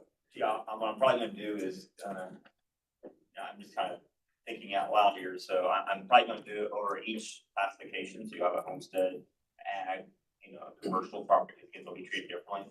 And I'll probably look at a couple of the different taxing districts like out in the county, and then and the indicator or anywhere the tax rate's high, they're at the cap. Cause that's all gonna be looked at a little differently, so I'm gonna hopefully give you a couple different scenarios for a couple different taxpayers throughout the county, city to city. Cause I actually feel like farmland is actually gonna go down, right? I mean, almost no matter what. The assessment. And so but you've got a lot of people who live in the county who are not farmers. And so I think. Yeah, that's that- why I went to I the mean, homestead and then farmland. Yeah, And the deduction we talked about, phased in, there's a difference between the two. So I think I'll have to do it that way in order for you to get an idea of how different taxpayers will be impacted. If you get something and email it to me, I can then get it out to the council and Julie Marie as well. The goal is to get something a couple weeks ahead of time, that way you have a chance to look at it. Yeah. And if there's some other scenarios you want to see, they can have that. ready. Right. We'll need a motion to exit the public meeting For the public hearing. hearing. Who? Jim? Second. John? Yep. Got it. All those in favor? Aye. That took quite some time of the meeting, but I think it was a very important topic of discussion with hopefully some questions answered for all of you guys on kind of what's going on. Jason, appreciate you sticking around, appreciate you coming down, and we'll be looking forward to seeing what you send us. appreciate it. Thank you.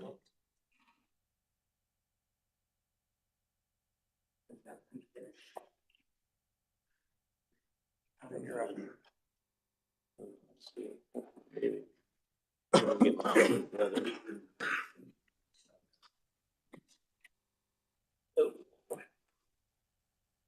Like auditor report.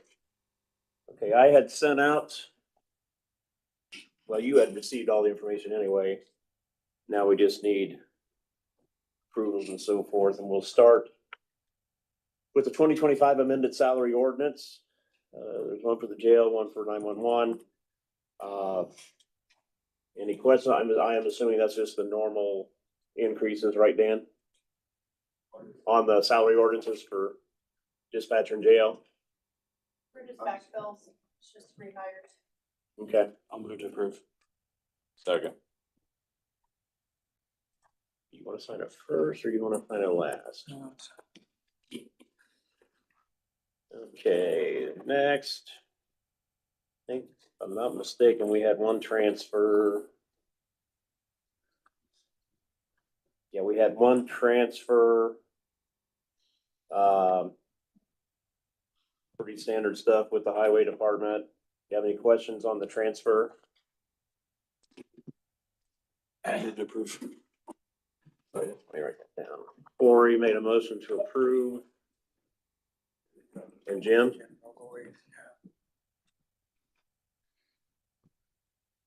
Motion to approve and seconded. All those in favor? Aye.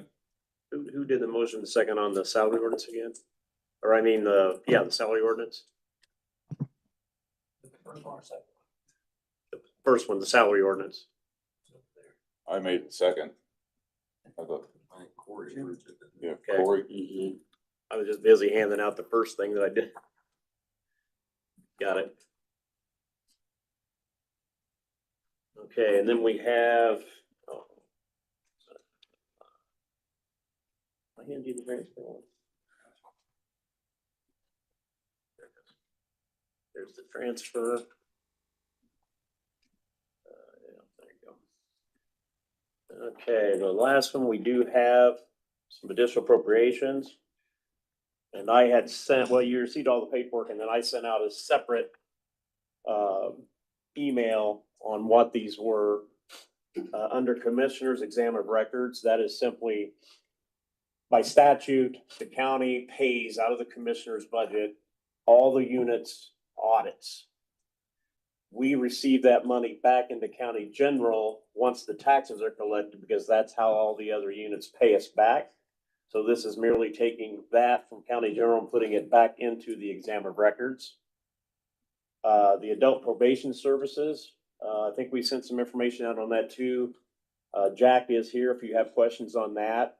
But he's basically wanting to move $12,000 that he has left in a line and move it over to a health insurance line. And that takes council's approval to do that additional. MVH, there was information on the sheet that Brad had put on there.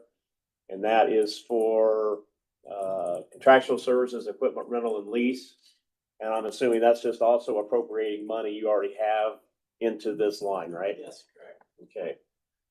So we entertain either a motion or a question if you have any questions on any of those. Motion to accept. Second. Jim and Lenny? Okay. Motion to approve. All those in favor? Aye. Opposed? And that is actually all that I have. Julie Marie will have a couple of things, or at least one thing that you may have questions of me on as well, but that will come under county attorney when she's up. And I don't know when that is. I haven't. Where'd my budget go? Oh, here we go. I don't know where we're at on the agenda, but I'm done. Are they even see anybody in security? I don't see anybody here. If we're on the commissioners too, maybe they thought they just had to go commissioners. Anybody from community corrections here? No. There's not. This is And then that's gonna go to the end, so next is Holly and Jessica. Anne's forgot to. Jessica's back there, Holly. Before, Holly went to go see patients because she had them scheduled 9 o'clock, so I. Can you answer to it, or do you wanna wait for her to get back? Can try, but I don't know. I mean, she's been here on this topic before. you may wanna just ask, we had a wage review this morning, just ask for her report on the wage review. Okay, 'Cause that's gonna keep this. well, and a lot of that would, if there was a wage review this morning, that, what happened in the wage review could have an impact on what happens. Yeah.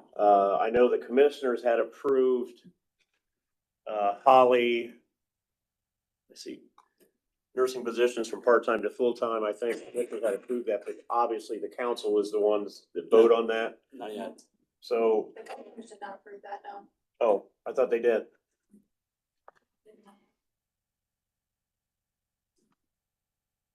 Regardless, we had a wage review. Well, regardless, I guess it doesn't matter because it's up to council now. Shannon, do you wanna give the wage review summary from this morning?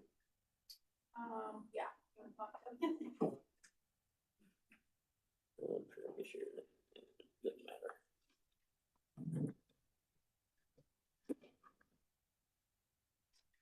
So I met with wage review this morning. Holly and Jessica approached you guys last month. And then we kind of met to work through the possibility of moving the part-time nursing positions in the health clinic to full-time positions, one full-time position, to kind of better staff the clinic, make sure that there's time available for vacations and whatever the case may be. So I presented wage data this morning from a lot of other counties, which included, the staffing numbers in those counties as well. So we just went over all of that. What part specifically do you want me to talk about? What's the recommendation from here? So wage review recommended that we put together a plan of specific services and additional opportunities that the health clinic may have to justify the additional labor increase that we'd be experiencing if we did add a full-time staff member to the clinic. So my best guess this morning was that there was approximately 30 hours of part-time labor, plus obviously the full-time labor of Holly's position, so 70. So we just wanted to see what else is available that could be offered if we add those 10 hours. But we have that 40 hours guaranteed because the 30 hours as it stands for part-time is not necessarily guaranteed. So it's just kind of on an as-needed basis. So, I mean, is the extra 10 hours nothing? I mean, do we need it? Are we running short? That's what we're, I mean- basically asking for more info before we make a decision. That's what Rage Review would like to see is more information about current numbers, what's currently being serviced, who's being serviced, you know, what the services are, what additionally could be offered, all that, kind of a plan for all of that, instead of just, you know, approving that we add a full-time position without knowing whether the need justifies it. We had, if I remember correctly, somebody left, a part-time person left, for another part-time position, but it's paid more, right? Correct, yeah. I almost feel like I'd just like to look at too, you know, what if we just paid more in our part-time position? Well, I mean, just, We discussed that as well. I think basically right now, the recommendation from this morning was we need a little more info. Bring some of that back and then we'll reevaluate from there.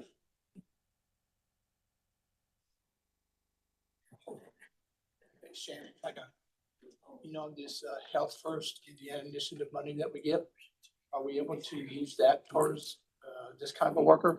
To our understanding, yes. I mean, to my understanding of what I've talked to Jess and Holly, yes, we are, absolutely. Do you know what we're getting next year?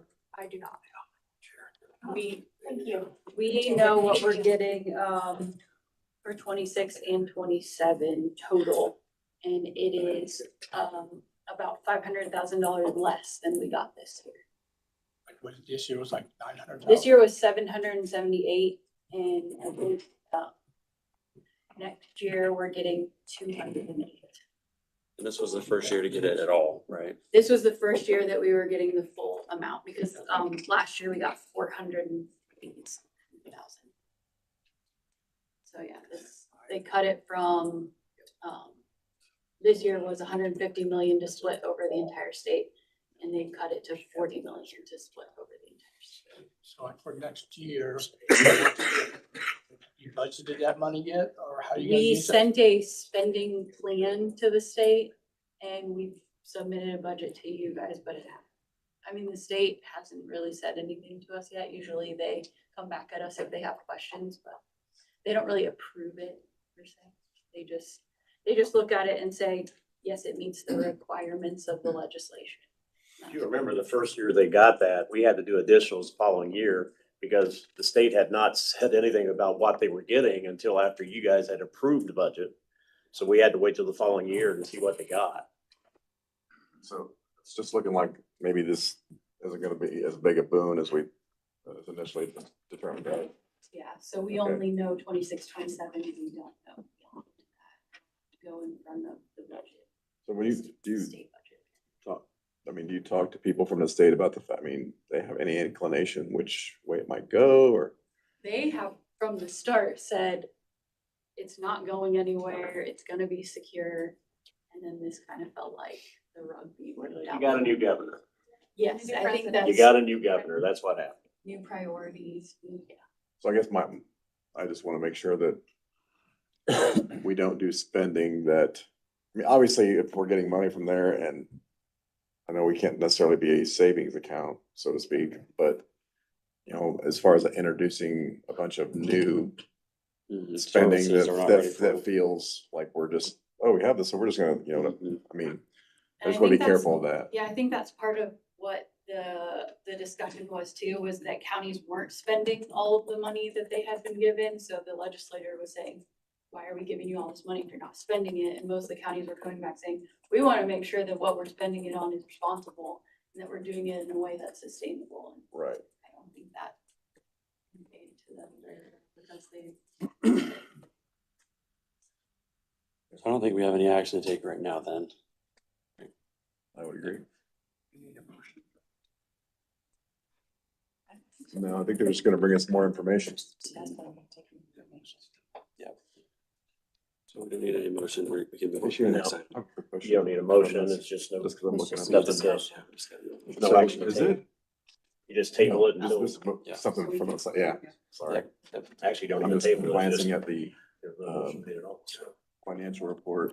It looks like we've spent about 1.5 million in health insurance right now so far. That sounds roughly. Is that, will that, What's that? will that trend a little higher in the second half of the year? A smidge, but most of that is RX in the beginning of the year. We've seen a significant spend in prescriptions. So, right, I mean, obviously things can change and things can happen, but right now we're on pace to spend roughly $3 million for health insurance, right? Which is our normal. So we have a maximum spend possibility because of our stop loss insurance. So regardless of whatever happens, every single person had a claim that was huge, there's literally a number that would be our max for a year. Okay, because I of our forget what is stop that. loss. It's like 3.8, 3.9, I think, Okay. I believe. It's not significantly more than our normal plan spend. Are we moving on? Ready for the next one. I don't know who's next, but I have a thing. Are we doing it? If she's sitting there. we're Let's just- do the other one. Sure. Should we do the other wage one while we're here? I suppose. Me as well. The comp package. Yeah, or do we need to say, I mean, the other one that we were dealing with today? Not yet, okay. So the only other thing I had for you guys today was I sent you an updated compensation package with some scales as you asked for during your last meeting, to consider applying that evaluation adjustment to all the staff. So I just wanted to get your thoughts on the 3 scale options that I sent you. The only thing that's changing there is basically it starts at 3, goes to 5. Correct. So that's nothing else. There's no other language in there changed. It was just that, right? There was a couple little small things that changed. Obviously, the language surrounding who's eligible for the evaluation adjustment changed. And then I updated a few small words to match what current practice is. Nothing substantive. Yeah, nothing significant. Yeah, I looked at that. That seemed I looked at it too, I can't. Which of the 3 did you like? Prefer? 'Cause I'm gonna add it in real time here so we can get this signed tonight. if you're ready. Probably will. Sorry. Which one to go with? I mean, what is the difference?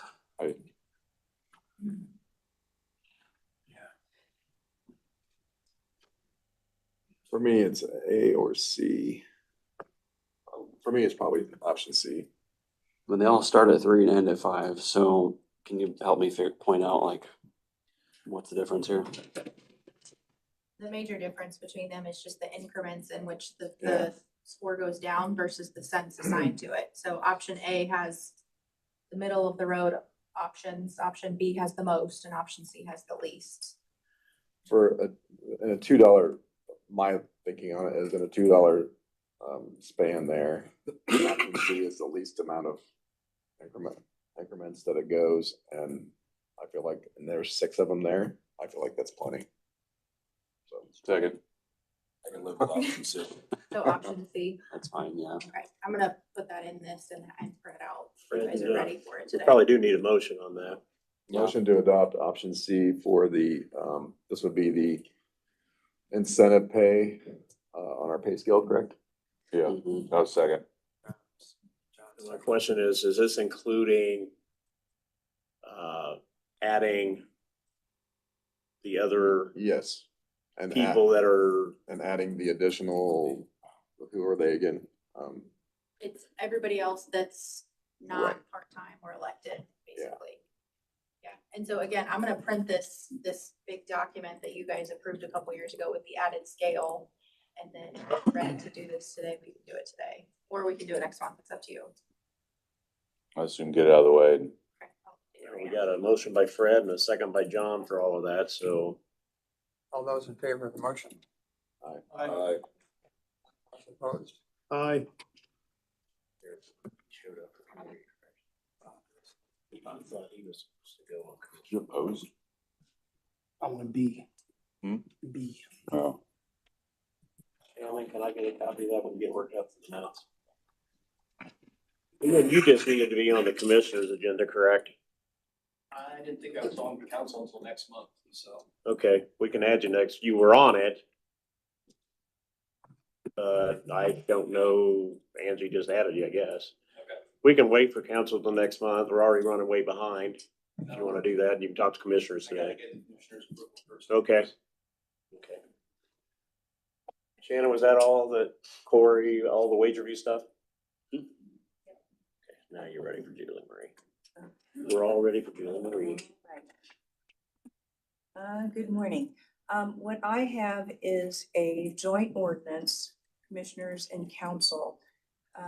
You guys get to go first and the commissioners will, be hearing about it later on this morning. What this is the joint ordinance we've been talking about to establish a self-funding, non-reverting fund for the IT department.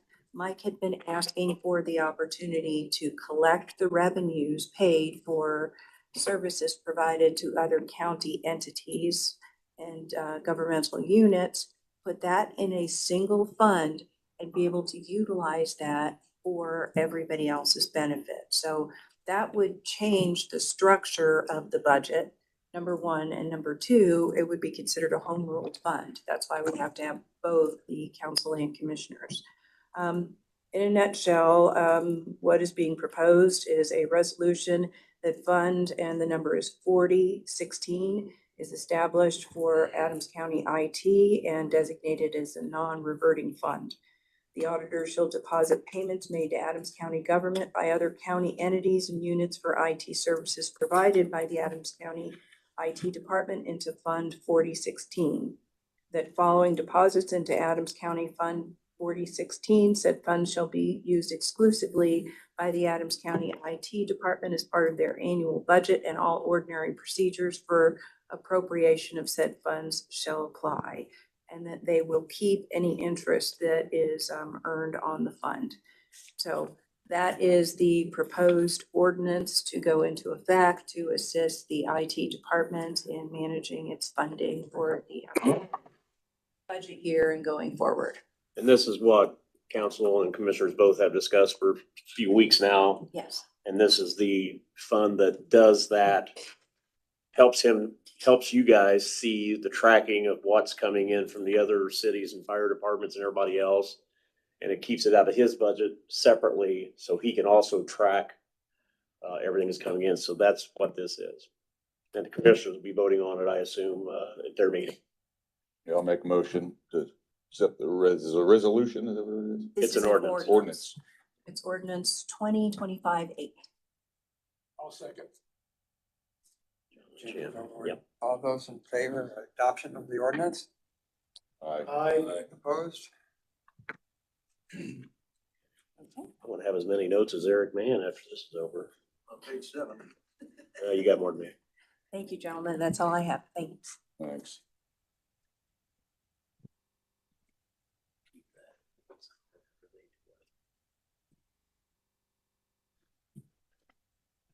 Yeah, that's the whole thing. So let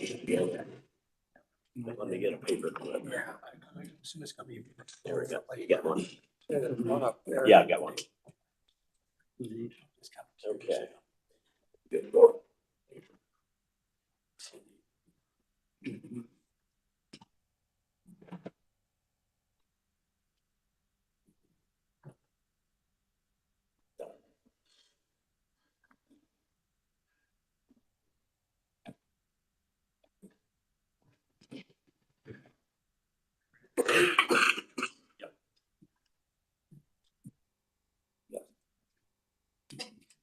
County tourism.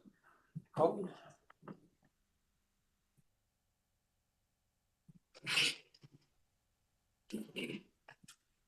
Good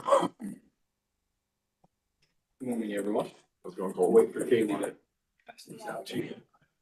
And if it's all right with the commissioners and all of you, thank you guys this time as well and save you time on your commissioner meetings for a little bit behind schedule here this morning.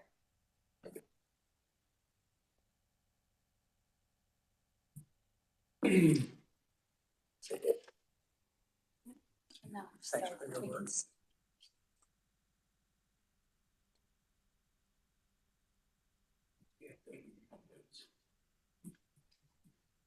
Well, to jump off here, as you all know, the Adams County EDC has undertaken an initiative here to develop more tourism in Adams County. Adams County doesn't have a tourism entity, somebody that's focused on bringing people in to visit our wonderful amenities here in Adams County. And so we started that initiative and have recently had a transition in the director role of that. And so wanted to come before you today to introduce our new director, Kaylee Neal. She's going to kind of go through a little bit about herself, but really excited to have Kaylee on board. She has a wealth of professional experience, and as well as, a native to Adams County, native to our community, knows a lot about the community, has a lot of connections. So really excited to have her in the role. And so wanted the opportunity to introduce her to you all and for her to explain a little bit about what she's going to try to accomplish. So with that, I'll turn it over to you. Good morning. Thanks for your introduction. As Colton mentioned, my name is Kaylee Neal. I am native to Adams County, as is my husband, and we have chosen to keep our family in Adams County. First and foremost, I tell people that I'm a wife and a mother. Second to that, my professional experience is within HR. You may be wondering how I shifted from HR to being a tourism director for Adams County. Well, that's because anything that I do, I want to continue to create a meaningful impact to our community. So I've been a part of many different committees, different boards. I'm currently serving on the board of directors for Imagine Early, which is the county's early childhood coalition. Because again, I want to continue to create meaningful impact in our community. You may be asking yourself, what is tourism in Adams County and why tourism in Adams County? And I won't lie to you, when Colton approached me about this position at first, I had the same question in mind. I'm sure you can imagine how that conversation went with my husband when I wanted to transition from an HR manager to the tourism director for Adams County. As I thought about it more, I thought of the county as a business versus as where I live, and how can we continue to develop and grow where we live and continue to make things better. So tourism isn't just about people visiting Adams County. When they come and visit, what are they going to do? Spend money, spend time here, and then appreciate what they have around them. So that supports our local jobs, local businesses, and places that you go, the local economy and local families. It'll increase revenue that circulates right back into the community. Think about when your kid's playing sports or your grandkids playing sports. What is on the back of their jersey? Probably a local business. What is sponsoring the facilities? Probably a local business. Or buying an animal at the 4-H fair, probably a local business. So part of my role is to drive business into the county, whether that be visitors or even residents, to continue to support the local economy, to continue to be able to service that. When I started to stop seeing it more as getting people to come here, I started seeing it as how can we continue to grow community. When something is done right, we can still preserve everything that we love about the community, not just by bringing people in, but building something here for everybody. So what is tourism? It isn't about big city attractions. I know whenever I hear tourism, the first thing I think of is the Pure Michigan. They do a great job with tourism. I'm not trying to be Pure Michigan here. I mean, that would be great, but that's not, I know that's not the goal here. So what I'm wanting to do is show people what we do well, what we're proud of, and what makes Adams County worth visiting and returning to. So tourism in Adams County looks more like a group of cyclists stopping in Decatur for lunch after a long ride along a scenic route, or me inviting one of my friends over to go pick pumpkins with our families and then stopping for a local lunch, or even travelers just driving through, spotting billboards or signs about local places to eat or local things to do, such as Pine Lake or Famous Monsters Pizza. It's not about changing who we are or what we're doing. It's about supporting what we're doing and what we do well, making sure that people in places that make Adams County special have the support that they need to thrive. So what am I trying to accomplish with tourism in Adams County? I'm looking to strengthen our local economy, drive more dollars to our local businesses, whether that be restaurants, gas stations, hotels. Also increasing visibility and community pride. So highlighting what we do well. We have a range of sectors. We have a lot of small businesses, boutiques, small mom and pop restaurants, driving more business to those places. And then creating more opportunities for residents. So allowing those businesses to continue to grow and thrive may offer more opportunities to support youth programs or 4-H programs. I'm also wanting to preserve and promote our culture. So protecting our traditions that we already have, turning them into teachable, shareable experiences. So some things that I think of are the Amish crafting kits that we have in the area, or even local festivals such as the Californian or Swiss Days. And then building a foundation for long-term success. So developing partnerships with regional and state tourism groups so that we're not just our own sector, we're part of something bigger. With this, I want to inspire future generations to want to stay in Adams County, continue to grow, not see this as a place to leave, but more of a place to build a life and where you want to stay. Because whenever we invest in making Adams County a place that people want to visit, we're also making a place where people want to live, work, and grow their family. So my call to action with this conversation is I'd like to personally request a meeting individually with members of council and commissioners to kind of talk about what ideas or what you have thoughts about for tourism in Adams County. Again, I'm sure that it's not something that you've thought deeply about, but sparking the conversation here and how can we work together to make Adams County a greater place for not only visitors, but for our residents. So I appreciate your time. Open to any questions that you may have this morning. One thing I might just point out is, which Colton is aware of, is our long-term Adams County plan. You might want to be part of that as well. Vision plan. Vision plan. Yep. I think that's, because a lot of what you mentioned is in there. And I personally am for, people hear you say the word growth and they think you want to grow to be a big city. It's not necessarily the case, but you have to grow a little bit. So yeah, I'm all on board with that. Realistic growth. Yeah. Any connections or conversations that would help benefit or aid in this? I've attached my business card to the handout. This is kind of just a brief summary of the slides that I have put together. I've attached my business card. any connections that you think would be helpful.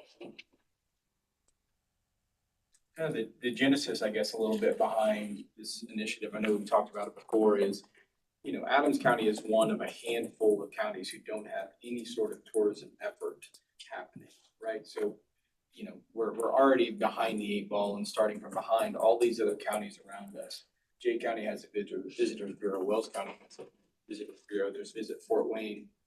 They're all trying to draw people into those communities. We're not doing any of that. We have a lot of great assets that we want people to come check out. When you think of the festivals or the theaters or Pine Lake or the clock tower, I mean, there's so many things. The museum in Geneva, right? There's so many things that we have that people aren't aware of because there's nobody shouting that from the top. And we have different entities do that a little bit, right?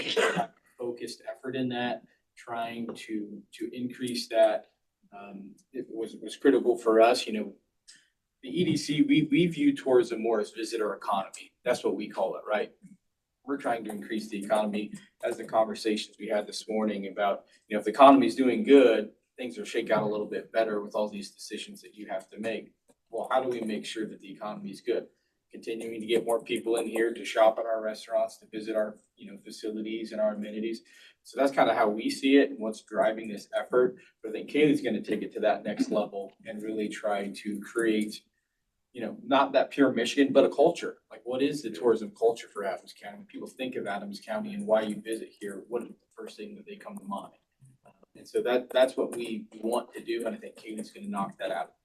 And so certainly, as you mentioned, your feedback is critical. Commissioners as well, your feedback is critical to this effort so that we know what you desire. And I think, you know, Fred, a lot of that comes from that county vision plan. That's going to drive a lot of, you know, kind of the thoughts behind what we do. But please do not hesitate to reach out to Kaylee, reach out to me, provide your opinion, want to meet with you one-on-one to make sure that we're incorporating your thoughts, beliefs, how you feel about this. Don't hesitate to reach out to us and let us know how you feel and if you think we could be doing something better or something different. Thank you. Thank you so much. Thank you. Thanks, guys. Just pull us off the commissioner agenda. They're all getting upstairs. I forgot if you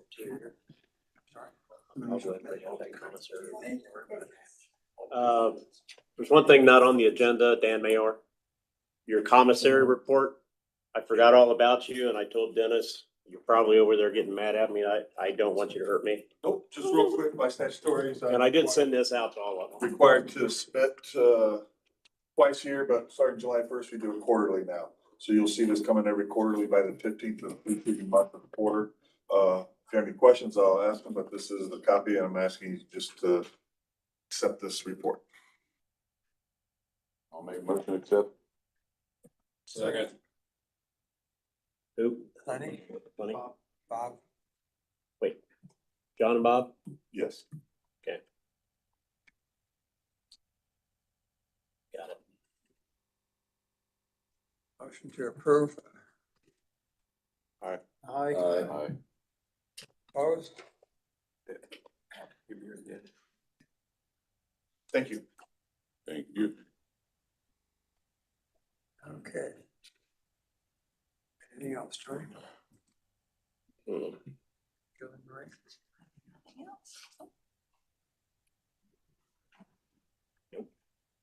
Already gone. Any other matters to be presented at this time?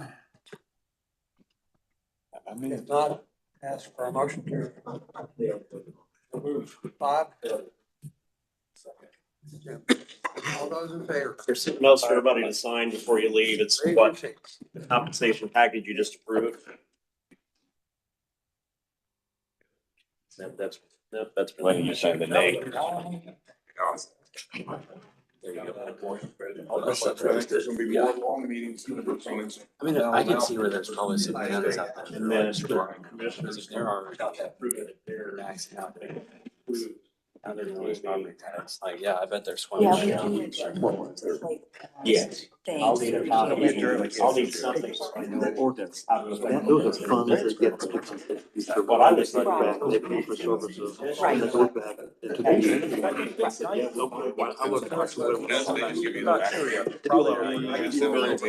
They've got to fill this out. Hey, I didn't want the rest of it to fill Somebody good to do that. Yes. Begin to summarize. What just happened? Well,